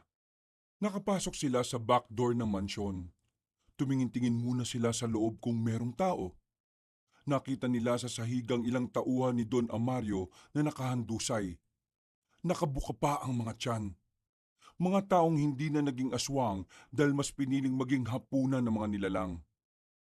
Pre, ano bang gagawin natin dito? Bakit pa tayo nandito? Malakas ang loob kong narito pa si Mama. Nakita mo naman yung sasakyan sa labas, di ba? Pambiraan naman oh. Bakit ba kasi ang bait-bait mo? Binabaliwala ka na nga lang lagi eh. Tapos, ang sama ng ugali ng papa mo. Pero ganyan ka pa rin sa kanila. Ang bait mo. Pre, mabait sa akin si Mama. Wala lang talaga siyang oras sa akin. Kahit siya na lang iligtas natin. Tulungan mo naman ako. Ay nako. Basta si Doña Tanya lang ha. Kapag kasama ang papa mo, bahala ka na dyan. Matapos ang sandaling pag-uusap, umakyat na rin sila sa ikalawang palapag. Agad nilang tinungo ang silid ng mag-asawang Don at Donya. Pero pagbukas nila ng pinto, ay wala naman silang inabutan. Oh, wala. Tara na. Sandali, alam ko na kung nasan sila. Ay, pambihiraan naman oh. Tara na, sumunod ka sa akin. Sigurado ko naroon sila. Eh baka makita tayo ng mga aswang eh. Kulit mo talaga oh. Nauna nang naglakad si Ronan hanggang sa marating na nila ang isang silid na may mga nakadisplay na mga instrumento. Lumapit ang lalaki sa harapan ng isang malaking pader. Ito ang sikretong lugar ng mansyon. Malalaman mo na rin. May pinindot si Ronan sa pader. Mga ilang sandali lang, unti-unting bumakat ang hugis ng isang pinto. Namangha si Elias, pero agad na rin silang pumasok doon. Kung nandito naman pala sila, eh di sana hindi na lang natin sila kinuha. Iligtas naman pala sila rito eh oh. Paano ang pagkain nila? Mamamatay sila rito sa gutom. Hanip, concerned ka pa dyan sa tatay mong siraulo ah. Pwede ba manahimik ka na lang? Sumunod ka na lang sa akin? Ang ingay mo eh. Tumigil sila na marating na nila ang malaking pinto. Huminga ng malalim si Ronan. Dinikit niya ang kanyang tenga sa pintuan. Narinig niyang may nag-uusap sa loob. Walang duda, ang kanyang mga magulang ang naroon. Mama, Papa, buksan niyo ang pinto. Si Ronan to. Mama! Malalakas na katok ang ginawa niya. Ilang sandali lang, bumukas na rin ang pintuan. Nakita niya ang Don at Donya na halata ang pagiging kabado. Niyakap siya agad ng kanyang ina habang si Don Amario naman ay nakaupo lang sa gilid at sa lubong ang kilay. Ano bang nangyari? Bakit bigla na lang nagkaroon ng halimaw sa mansyon? Yung mga kasambahay, hindi naman sila mga halimaw noon Pero bakit bigla na lang silang naging ganon? Pati na rin ang mga tauhan natin, pati ang mga gwardya. Diyos ko, ano bang nangyayari sa mundo? Mama, kagagawa nito ni Raquel lahat. Si Raquel, ang bagong kasambahay? Oo ma, gumaganti siya sa ginawa ni Papa sa kanya. Pinagsamantalahan niya si Raquel. Hindi pa siya nakontento, dinala niya sa mga kasoso niya sa negosyo at pinilahan nila. Abat siraulo ka pala eh. Ang lakas mong gumawa ng kwento ha. Hindi ako gumagawa ng kwento, ma. Alam mo na kayang-kayang gawin ni Papa yon dahil nagawa na niya dati. Isa pa, sinabi sa akin ni Raquel bago mangyari ang lahat ng ito. Inabuso mo siya, kaya niya to ginawa. Niyanggaw niya ang mga kasambahay, pati na rin ang mga gwardya. At ngayon, dumadami na ang mga aswang. Dahil kung sino man ang makagat ng aswang, ay magiging aswang na rin. Lahat ng ito'y nangyayari dahil sa kasamaan at kahayupan mo. Abat tarantado ka. Napakawalang modo mo. Bastos! Bakit hindi ka makatugon sa mga sinasabi ko? Kasi totoo. Totoong inabuso mo si Raquel. Pati na rin ang asawa ni Don Anton. Pinatay mo. Napakawalang puso mong tao ka. O hindi na tamang tawagin ka pang tao. Dahil isa kang demonyo. Abat, gusto mo talagang... Tama na, Mario. Tama naman ang anak natin eh. Mula noon hanggang ngayon, masama na talaga ang ugali mo. Hindi ko inakala na mas lalala ka pa. Wala ka nang pakialam sa nararamdaman ko. Wala ka ring pagpapahalaga sa anak natin. Tingnan mo ang ginawa mong gulo. Hindi to kayang ayusin ng yaman mo, Papa. Si Don Anton, aswang na rin. Nasa harapan ng mansyon at hinihintay ka lang niyang lumabas. Alam mo ba mangyayari kapag nahuli niya tayo? Kaming dalawa ni Mama ang papatayin niya para maramdaman mo kung paano mawala ng pamilya. Hindi na nakapagsalita ang matandang lalaki. Tila sinampal na ito ng mga narinig mula sa kanyang anak. Hindi niya inakala na magagawa na siya nitong pagsalitaan at sigawan. Mama, sumama kayo sa akin. Aalis tayo. Ikaw, bahala ka na sa buhay mo! Ang kapal ng mukha mong sabihin sa akin yan. Ngayong nagkaroon ng ganitong problema, iiwan mo ka. Iiwanan mo ang taong nagpalakit, nagpaaral sa'yo. Wala ka pa rin, tumigil ka na! Hindi ko utang na loob ang pagpapalaki at pagpapaaral mo sa akin. Dahil una sa lahat, obligasyon mo yon bilang magulang. At hindi ko naman pinili maging magulang ka eh. Hinawakan na ni Ronan ng kanyang ina. Aktong lalapit pa si Don Amario pero humarang si Elias. Tinutok nito ang hawak na itak kaya napatigil ang Don. At bakit ka nakikisali? Hindi ka parte ng pamilya, no? Matagal na akong visit sa'yo eh. Don Amario, magpakabait ka sa akin ngayon ha. Kasi kapag inipis ang utak ko, dito pa lang, baka bumulagta ka na. Aba, pinagbabantaan mo ba ako? O ano naman kung oo? Tara na Elias, hayaan mo na siya dyan. Bahala ka na sa buhay mo, Mario. Ang tagal kong nagtiis sa ugali mo. Ngayon, pipiliin ko naman ang anak natin. Iligtas ka sana ng pera mo! Mga walang iya kayo! Mamatay sana kayo paglabas ninyo! Umalis na rin silang tatlo. Iniwan nga nila ang Don sa silid na yon. Hindi rin naman yon sumunod sa kanila dahil natakot ding lumabas. Nang makalabas na sila ng sikretong lugar na yon, sinadya ni Elias na iwang bukas ang pinto. Talagang bad trip siya kay Don Amario kaya dinadalangin niya na sana mamatay na yon. Hindi tayo pwedeng dumaan dito sa kabila. Blind spot yan. Hindi natin sigurado kung may nag-aabang dyan o wala. Makakalabas ba tayo agad? Baka tapos na yung eksena ng dalawa sa harapan natin. Sa likod pa rin tayo dadaan. Pero aakyatin natin yung pader. Mabilis nilang tinungo ang likuran ng mansyon. Napatingala na lang sila dahil mataas ang pader na kanilang aakyatin. Hindi yung gaya ng pader sa harapan. Walang ya. Ang taas nito eh, oh. Sakto naman na may lubid sa loob ng bag na pinadala sa kanila ni Udong. Nakaisip agad ng paraan si Ronan. Isushoot ko tong lubid dun sa bakal. Tapos pre, ikaw ang maunang aakyat para maalalayan mo si mama pasunod sa'yo. Oy, sige sige. Walang problema. Inayos na ni Ronan ang lubid. Sa isang hagis niya lang ay sumapit na ang lubid na bakal. Hindi naman nagsayang ng pagkakataon si Ilyas. Agad itong umakyat. Kumapit ka lang na maigpit, ma. Nandito ako sa baba. Sasaluhin kita kapag nalaglag ka. Paano ka? Huwag niyo po akong intindihin. Kaya kong sumunod sa inyo. Ma, kailangan na natin magmadali baka makita tayo ng mga aswang dito. Kumapit na si Doña Tanya sa lubid at buti lang din malakas ang pangangatawan ni Elias kaya kinaya nitong iangat ang Donya. Bilisan mo pre. Habang kaya pa ng muscle ko. Agad na lumapit ang lalaki. Mabilis siyang nakaakyat dahil sa pinagsama nilang puwersa ni Elias. Nang makababa na sila sa pader, sandali na muna silang nagmasid. Madilim na kasi sa daanan nila dahil sa puno-puno at halamanan na yon. Hindi rin nila alam ang daan patungo sa kalsada. Sumunod kayo sa akin, pre. Paalalay naman si mama. Maigpit ang hawak ni Ronan sa itak. Marahan din silang naglalakad. Pero nakakalikha pa rin sila ng kaunting ingay dahil sa mga tuyong dahon na kanilang natatapakan. Pero hindi sila tumigil.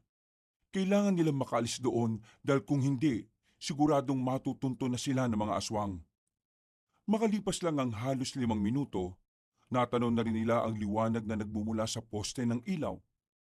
Nasa kalsada na sila. Nakita nila ang harapan ng mansyon. Hindi nila matanaw roon ang magpinsang Udong at Sebastian. Yung magpinsan, paano sila? Dito na muna kayo, mama. Lalapit ako ron. Baliw ka ba? Kapag nakita ka ni Don Anton, matik, mababatrip yun sa'yo. Hindi natin malalaman kung ano nangyayari sa kanila kung walang lalapit doon. Ako na lang. Hindi naman ako kilala ni Don Anton eh. Kapag nakita ko kagad yung magpinsan, isasama ko kagad sila pabalik. Mag-iingat ka. Maraming salamat, Doña Tanya. Hindi ko inakala na medyo mabait din pala kayo. Umalis na rin ang lalaking si Elias, habang ang mag-ina naman ay nakatago lang sa madilim na parte ng halamanan. Nang mawala na sa paningin nila si Elias, kinakabahan na ng malala ang binatang si Ronan. Anak, patawad sa mga araw na hindi kita iniintindi. Patawad kung mas pinipili kong ama mo palagi. Ma, ayos na sa akin yun. Ang mahalaga naman sa akin kasama na kita ngayon. Gusto ko nang mabuhay ng maayos. Yung hindi pressure sa ugali ni Papa. At isa pa, deserve mo ang matinong buhay. Hindi yung ganito. Lagi na lang tayong nadadamay sa pagiging masamang tao ni Papa. Maraming salamat kasi kahit na nagkukulang ako, hindi mo pa rin ako kinalimutan. Huwag ka mag-alala anak. Kapag natapos na ang problemang ito, babawi ako sa lahat. Makasama lang kita, ma. Bawing-bawi ka na. Natigil ang kanilang pag-uusap nang makita nilang paparating na si Elias at ang magpinsang Udong at Sebastian. Nang makalapit na ang mga iyon, ay sinabihan na sila ng mga iyon na tumakbo. Naamoy daw kasi ng mga aswang ang sugat ni Elias. Buti na lang ay nasa loob na ng mansyon ng mga iyon nang mangyari yon. Agad silang nakali sa kanilang kinalalagyan at meron silang pinasukan na bahay. Doon ikinukulong ang mga alagang kambing na malapit ng mga anak. May kambing pa nga sa loob pagpasok nila. Siguraduhin mong nakasarado, Elias. Mahirap na. Nakahinga na rin sila ng maluwag. Hingal na hingal sila lahat. Naupo na lamang sila sa dayami. Mama, si Udong at Sebastian, magpinsan silang dalawa. Sila ang tumutulong sa amin. Mga albularyo sila. Maraming salamat sa inyo. Kung hindi dahil sa inyo ay baka hindi ko na nakita pa ang anak ko. At kung hindi rin dahil sa akin, Ay, oo nga pala. Maraming salamat rin sa iyo, Elias. Wala nang ganong aswang sa labas. Lahat sila Nagtipon-tipon sa loob ng mansyon. Kaya kailangan na natin makalis ngayon habang hindi pa sila lumalabas. Tara na po. Sandali lang. Nakita niyo namang may kasama tayong matanda eh. Bubuhatin ko ang mama mo. Hindi na, ako na. Hindi. Kailangan mo ang lakas mo. Kabisado mo ang asyenda nyo. Kaya ikaw ang mauna. Madam, ayos lang po ba na ipasang kita sa likuran ko? Ayos lang naman. Kung hindi ka naman nahihirapan wala namang problema. Sigurado ka ba, Udong? Oo, kaya ko naman ang mama mo. Malakas pa ako. Wala pa naman akong galos. Tama si Udong, pre. Total, inyo to. Alam mo kung saan mas magandang dumaan. Muli nilang binuksan ang pintuan. Sumilip si Elias sa labas. Nang masiguro nilang walang mga aswang, dali-dali na silang lumabas. Tumungo sila sa gate. Nang makarating na sila roon, agad silang pumasok sa sasakyan ng mga magulang ni Ronan. Buti na lang din ay nadala ni Doña Tanya ang susi. Ang kaso nga lang, nakita nilang flat pala ang gulong ng sasakyan. Hindi rin gumagana ang makina ng subukan nilang paandarin. Nako, ang malas naman oh. Lakarin na lang natin. Balikan natin yung sasakyan natin na iniwan natin sa gilid ng daan. Wala silang sinayang na sandali. Para silang mga natatarantang pusa. Habang tumatakbo sa kalsada, kinakabahan si Ronan noong mga sandaling yon. Kitang-kita kasi sila sa kalsada. At kung sakali mang may makasalubong silang aswang, mahihirapan sila dahil kasama nila si Doña Tanya. Bilis! Bilisan nyo! Natanaw na nila ang sasakyan na iniwan nila.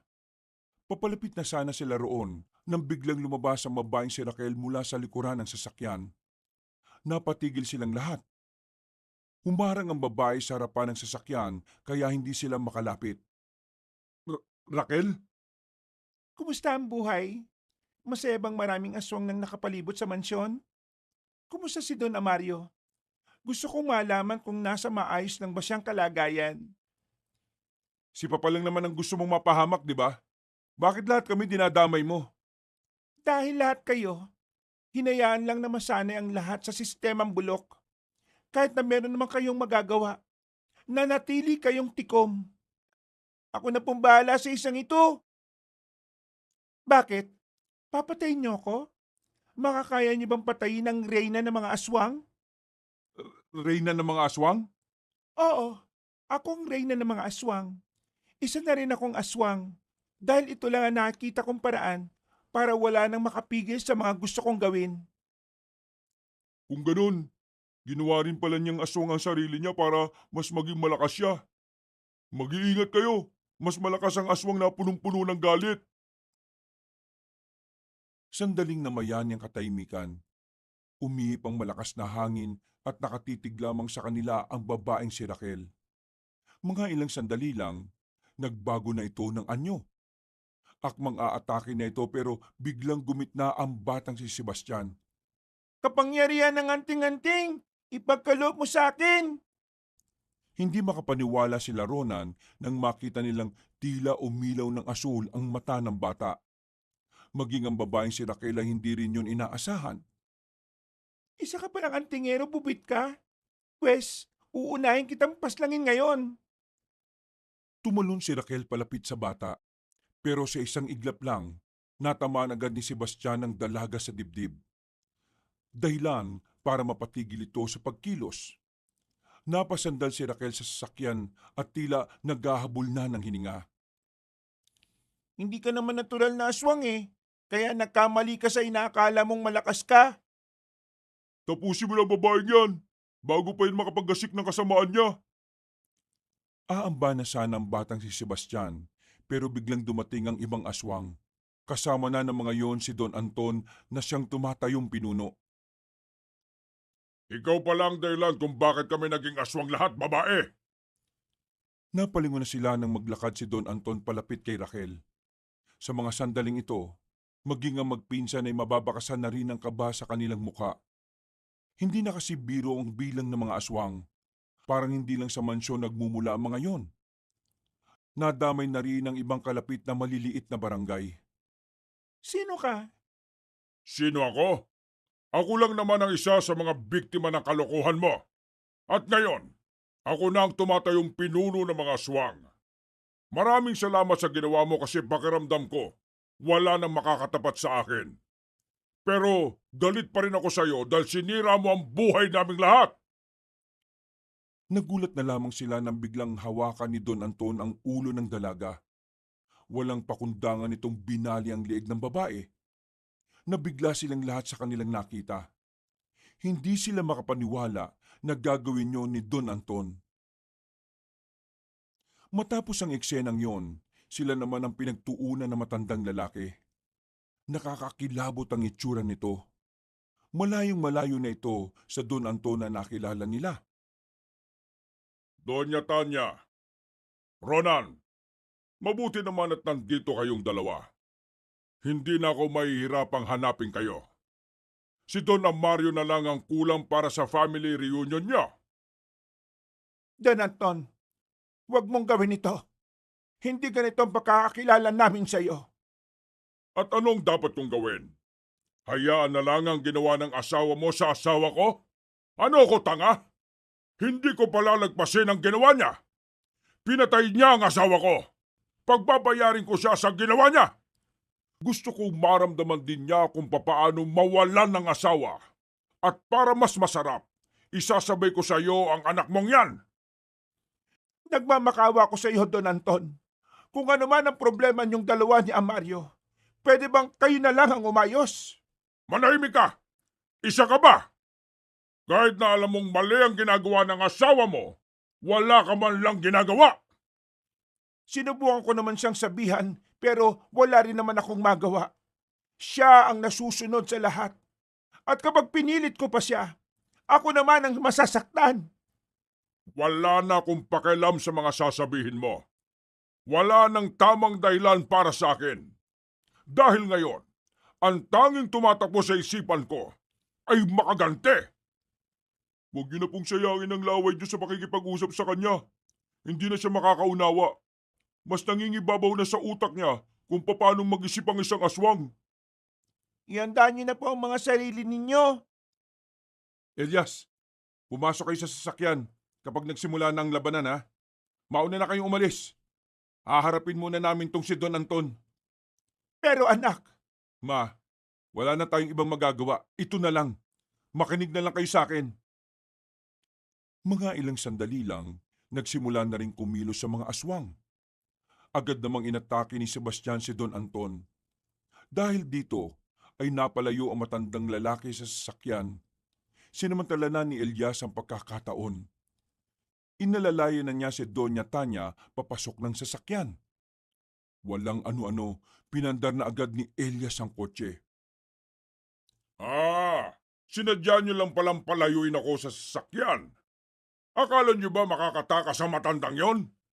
Hahabulin din sila ng mga bataan ko. kami po ang harapin nyo. Kami ang nandito. Nagdikit-dikit silang tatlo. Sa mga sandaling yon, tumaas na naman ang lebel ng kaba ni Ronan. Naluluha siya sa dami ng aswang na nasa paligid. Pero nakita niyang kalmado lang ang magpinsan. Kaya naman sinubukan na lang din niyang pagkatiwalaan ng dalawa. Ako na po munang bahala sa marami, Kuya Udong. Kayong dalawa kay Don Anton. Maya-maya pa ay nagsimula na ring umatake ang mga aswang. May kung anong ibinulong ang batang si Sebastian sa hawak nitong anting-anting. Pagwasiwas nito ng itak, malakas na hangin ang nilikha nito. Tumama ang hangin na yun sa mga aswang. At sa isang iglap lang, bumulagta agad ang mga yon. Walang sinayang na pagkakataon si Sebastian. Inatake niya agad ang iba pang aswang. Hindi kasi siya pwedeng magsayang ng oras. Limitado lang ang paggamit ng anting-anting dahil masyado pa siyang bata. Ikinugulat ni Don Anton ang pinakita ng batang si Sebastian. Dahil dito, hindi nito naituon ng atensyon kay Ronan at Odong. Sinumantala naman ng dalawa ang pagkakataon. Agad nilang inatake si Don Anton. Tinamaan nila agad yon sa katawan. Pero matapos yon, ay agad namang tumalon si Don Anton palayo. Gigil na gigil tong tumingin sa kanila. Mga walang iya kayo! Magbabayad kayo sa ginawa ninyo! Habang mag-isang nakikipagbakbakan si Sebastian sa ibang aswang, umatake na rin sa kanila ang Don. Nahawakan agad nito si Udong sa leeg. Pero lumapit din si Ronan para tagain ang matandang lalaki. Ang kaso nga lang, nahawakan din siya nito sa kwelyo. Sabay silang binalibag ng Don sa lapag. Nakatayo naman agad si Udong, pero nanatiling nakaiga pa rin si Ronan sa semento. Akmang tatapakan na sana ni Don Anton ang mukha ni Ronan, biglang lumapit ng mabilis si Sebastian. Hinawakan niya sa dibdib ang Don, sinundan niya pa ng isang hiwa sa hita. Akmang itatarak na sana ni Sebastian ang itak, pero nahawakan niyo ni Don Anton. Ha! Ang lakas ng loob mong musmos ka! Sino ka sa inakala mo? Ako lang naman po ang pinakabatang antingero sa probinsyang ito. Winasiwas ulit ni Sebastian ang itak niya at saka dumistansya na muna. Sa puntong yon, kahit kakaunti na lamang ang aswang na naroon, alam nilang hindi pa rin sila maaaring maging kampante. Alam nilang anumang oras ay maaari silang mamatay. Don Anton, itigil mo na ito! May panahon pa para makapagbagong buhay ka! Sira ulo ka ba? Saan ka nakakita ng aswang na naging mabuti? Ito na ang bagong ako! At masaya ako rito! Parang hindi man lang siya tinablan ng mga hiwa mo, Sebastian. Kailangan kong may tarak sa dibdib niya ang itak na ito. Pero hindi ko alam kung paano. Kahit nasugatan na siya, sobrang lakas pa rin ang pakiramdam niya. O ano? Tapos na ba ang meeting nyo? Gusto ko lang matapos to para mapatay ko niyang si Ronan at ang nanay niyang walang kwenta. Para lumabas na rin sa lungga niya si Don Amario. Nakita na lang nilang nangingisay-ngisay si Don Anton. Nagpapalit na ulit ito ng anyo. Humaba ang binti nito. Ganon din ang mga braso. Mas lumaki ang ibang parte ng katawan nito, lalong-lalo na ang mga kamao. Hindi na malaman na magpinsan kung anong klase ng aswang na ba yon. Ngayon lang din sila nakakita ng ganon. Ilag! Muntikan na silang tamaan nang gumapang palapit sa kanila ang matandang lalaki. Sa puntong ito ay kinilabutan na rin sila. Kahit ang mga aswang na kasama ni Don Anton ay parang natatakot na rin. Hindi na tumutulong ang mga yon. Sebastian, gaano pa katagal? Hindi ko po alam, pero tingin ko malapit na. Ano bang pinag-uusapan nyo? Napatingin si Ronan sa hawak-hawak ng bata. Ang anting-anting. Nakuha na agad ni Ronan ang ibig sabihin ng magpinsan. Mas lalo tuloy siyang kinabahan. Napagtanto niya kasi na sa oras na mawala na ang bisa ng anting-anting, wala na talaga silang pag-asa pang mabuhay. Makalipas pa ang ilang sandali, tinamaan na ni Don Anton ang binatang si Udong. Tumilapon nito. Meron itong malaking hiwa sa braso. Dahilan para hindi na ito makagamit ng kaliwa. Walang susuko! Kakayanin natin to! Sandali lang po! Lumusob ng mag-isa si Ronan. Buong akala niya kapag ginawa niya yon ay masisindak sa kanya si Don Anton. Pero isang malakas na katangahan ng kanyang ginawa. Tinamaan siya ng kamao ni Don Anton. Sa lakas ng pagkakasuntok sa sikmura niya, nawalan siya ng malay. Sandali lang siyang nakatulog. Wala pa yatang 1 minuto. Pero paggising niya, hawak-hawak na ni Don Anton ang magpinsan. Parehong kapwa sinasakal at parang kaunting oras na lang malalagutan na rin ng hininga ang mga yon. Pero laking gulat na lamang nila nang biglang may dumating ding matandang aswang. Hindi makapaniwala si Rona nang mapagtanto ang aswang na yon ay ang kanyang ama, si Don Amario. Inatake ni Don Amario ang matandang lalaki. Dahil doon ay nabitiwan nito si Udong at Sebastian. Ako ang hinahanap mo, di ba? Ngayon natin pag-usapan ang problema mo sa akin. Nang makadistansya si Don Anton, bigla namang nilusob ng mga tauhan nito si Don Amario. Pero kinagulat nila ang susunod na nangyari. Nanlalaki ang kanilang mga mata nang pinagpapapaslang lang ni Don Amario ang mga aswang. Hindi malaman ni Ronan kung papaanong naging aswang ang kanyang ama at kung papaanong ganun yun kalakas. Basta't ang alam niya lang ay mas mabangis ang kanyang ama kaysa kay Don Anton. Sa isang iglap lang, walang nagawa ang mga aswang kay Don Amario. Maging si Don Anton na inakala nilang pinakamalakas na, ay binugbog lang ng binugbog ni Don Amario ang matandang aswang. Habang nagkakagulo sila, sinamantala na nila Ronan ang pagkakataon para makatakas. Pero biglang sumigaw si Don Amario. Saan kayo pupunta, Ronan? Sa hindi malamang dahilan, napatigil ang lalaki. Kinikilabutan siya kapag boses na ng kanyang ama ang naririnig niya. Hindi niya alam kung ano ang gagawin niya. Hindi niya maigalaw ang kanyang mga paa. Pakiramdam niya, napako na siya sa kinatatayuan niya ng dahil sa takot. Iiwan mo na ba ako rito? Halika rito! Bakit hindi mo ko tulungan patayin tong si Don Anton? Halika! Marang humarap si Ronan sa kanyang ama. Nakita niyang lupaypay na si Don Anton. Duguan na ang buong katawan nito habang sakal-sakal si Don Amario. Hala, hindi ka pa ba lalapit? Gusto mo ba masaktan? Papa, tama na. Itigil mo na to. Anong itigil? Nabubuang ka na ba? Itong si Don Anton ang nagtangka sa buhay natin. Ikaw ang may ginawang masama sa kanya, hindi siya. Kasalanan mo kung bakit kayo nagkagulong dalawa.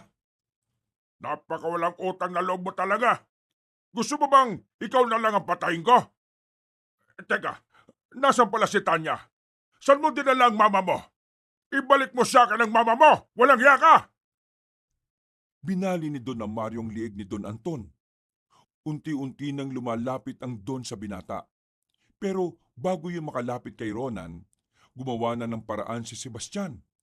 Mabilis itong tumakbo at saka tinaga ang matanda.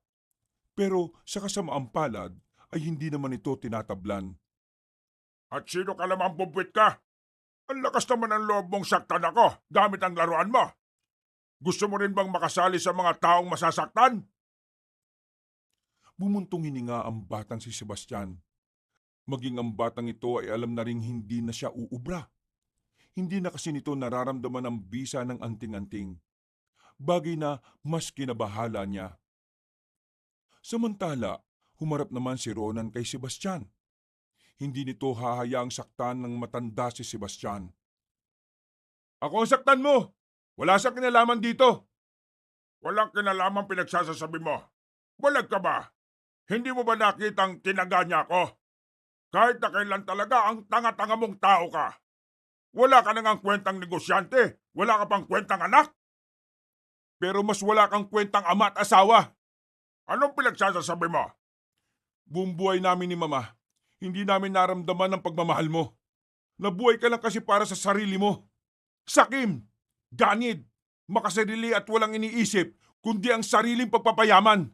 Mas hayop ka pa sa mga hayop. Sa pinagsasabing yun ni Ronan, ay tila unti-unti nang nagdalaiti ang kanyang ama. Hindi na nito namamalayan na nagbabago na pala ang anyo niya. Hanggang sa tuluyan na nga itong naging halimaw. Masyado ka ng matabil, Ronald. Oras na para ipaintindi ko sa iyo na nakakatakot ang kamatayan. Takbo na po kayo! Bago pa maiakbang ni Ronan ang kanyang paa, nagsimula ng gumapang ang kanyang ama. Mabilis si Don Amario. Kaya naman, agad itong nakalapit sa binata.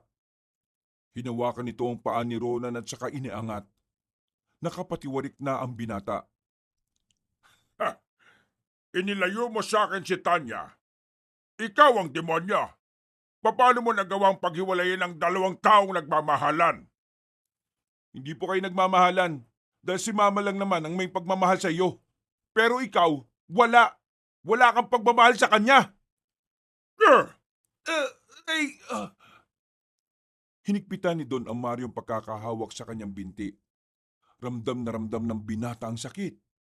Pero hindi pa rin tumigil si Sebastian. Lumapit naman ito at sinubukan tagain ng matandang si Amario. Tinamaan niya ang Don sa bandang hita at puwet. Sa pagkakataong ito, nakita ng bata na naging epektibo yon. Pinagtatatraga ni Sebastian si Don Amario sa parting yon, hanggang sa mabitiwan na nga nito ang binatang si Ronan. Lumayo na kayo, bilis! Nakita nilang mas nanggigil ang matandang lalaki. Unti-unti itong nagbago ng anyo. Mas nakakatakot, mas nakakakilabot. Inubos mo ang pasensya kong bobwit ka! Umatake si Don Amario. Nadakma nito ang bata sa muka at saka inihagis papunta sa gilid. Tumama ang batang si Sebastian sa puno. Sa lakas ng pagkakatama, hindi agad ito nakabangon. Napilitan ng tumayo si Udong kahit iika-ika na rin ito at may tama na sa braso. Kinuha nito ulit ang itak at saka sinubukang makalapit kay Don Amario. Tatagayin niya sana sa ulo ang aswang na yon, pero bigla itong humarap sa kanya. Hinambalo siya nito ng malakas na sampal. Agad ang bumulagta ang binata sa lapag. Sa lakas ng sampal ay nawalan ito ng malay. Si Ronan na lamang ang natitirang medyo matino ang kalagayan ng mga sandaling yon.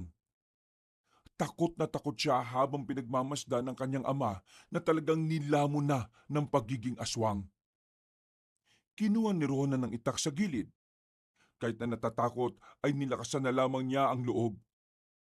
Tumingin-tingin siya sa paligid.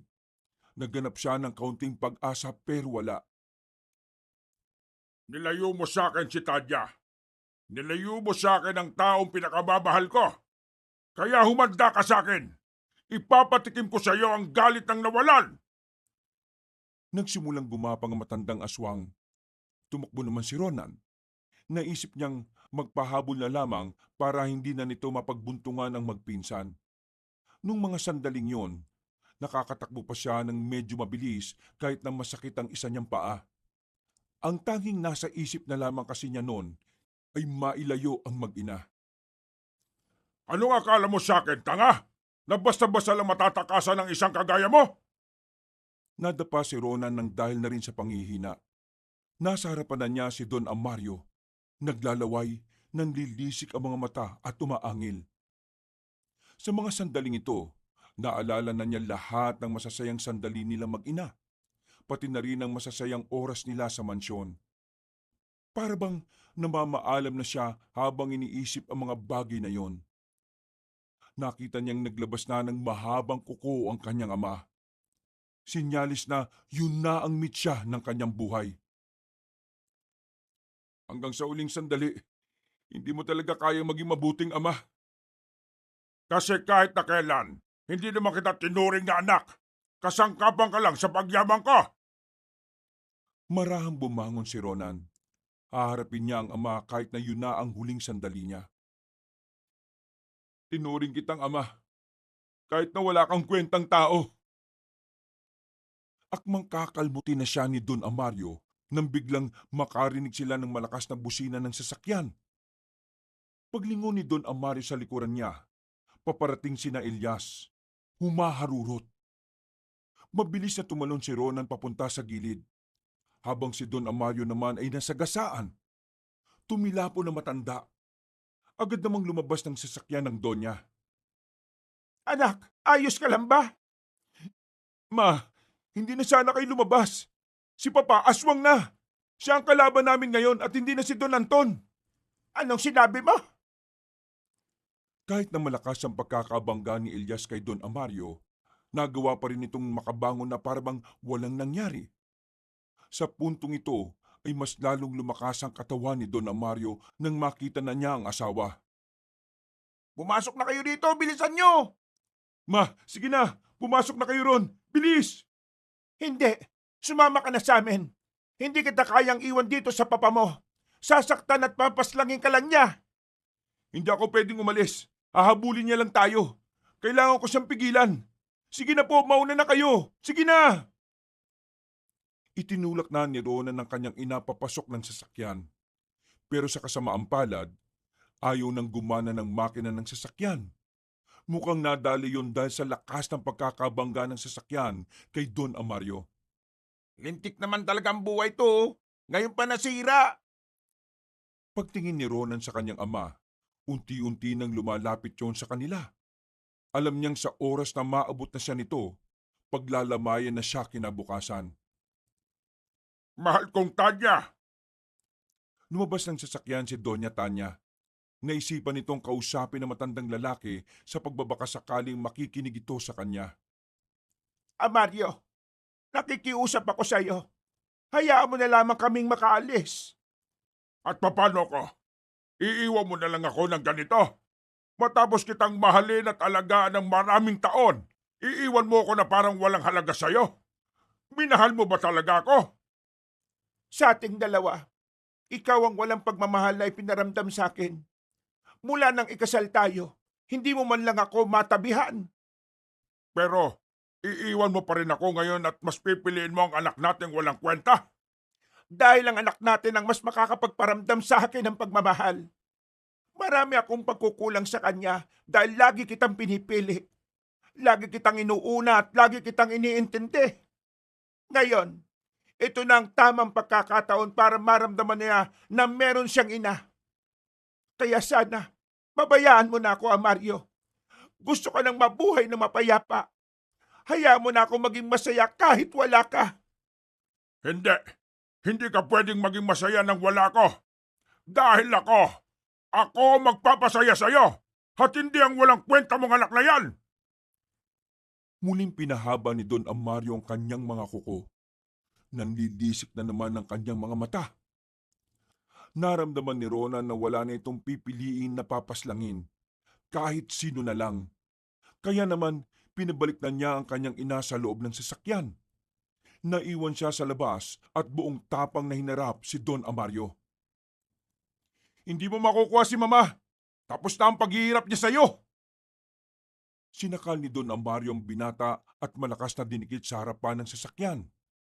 Nasa aktong itatarak na nito ang mahahaba nitong kuko, pero bigla na lamang lumitaw si Sebastian mula sa likuran. Umapak ito sa bubungan ng sasakyan at tumalon patungo kay Don Amario. Hawak nito ang itak. Muling gumana ang anting-anting na dahilan para lakas loob na itarak ng bata ang itak sa ulo ng mabangis na aswang. Gumewang-gewang si Don Amario hanggang sa tuluyan na nga itong nalagutan ng hininga. Sa puntong yon, saka na lumabas sila Ilyas nang masigurong wala ng buhay ang kanilang kalaban. Napayak na lamang si Doña Tanya kay Ronan. Nagawa nilang matalo ang mga aswang sa asyenda. Nakahinga na sila ng maluwag. Laking pasalamat din nila nang tumulong na rin pala ang ibang albularyo ng bawat kalapit na lugar. Hindi na kumalat pa ang mga aswang. Wala nang nakagat na iba dahil nilagas na rin ng mga albularyo. Para kay Ronan, yun na ang pinakamagandang hamon na hinarap nila. Pero buti na lang, sa tulong ng magpinsan, nalagpasan nila ang hamon na yon. Nakabalik sila sa normal na buhay ng kanyang ina. Pero hindi na sila bumalik sa mansyon. Mas binabuti nilang manirahan na lang sa ibang lugar. Natutunan ni Ronan sa mga karanasan nila na maging mabuti sa lahat ng tao. Anuman ang antas nito sa buhay. Dahil maaring ang taong yun ay magdadala ng malaking gulo sa oras na ito ay nasaktan at naapi. Sa ngayon, masayang namumuhay ang mag-ina sa isang malayong lugar. Walang nakakaalam. Tanging silang dalawa lamang ang magkasama. Masaya na sila sa ganoong klase ng buhay. Simple at walang kahit na anong bahid ng kasamaan. Wakas,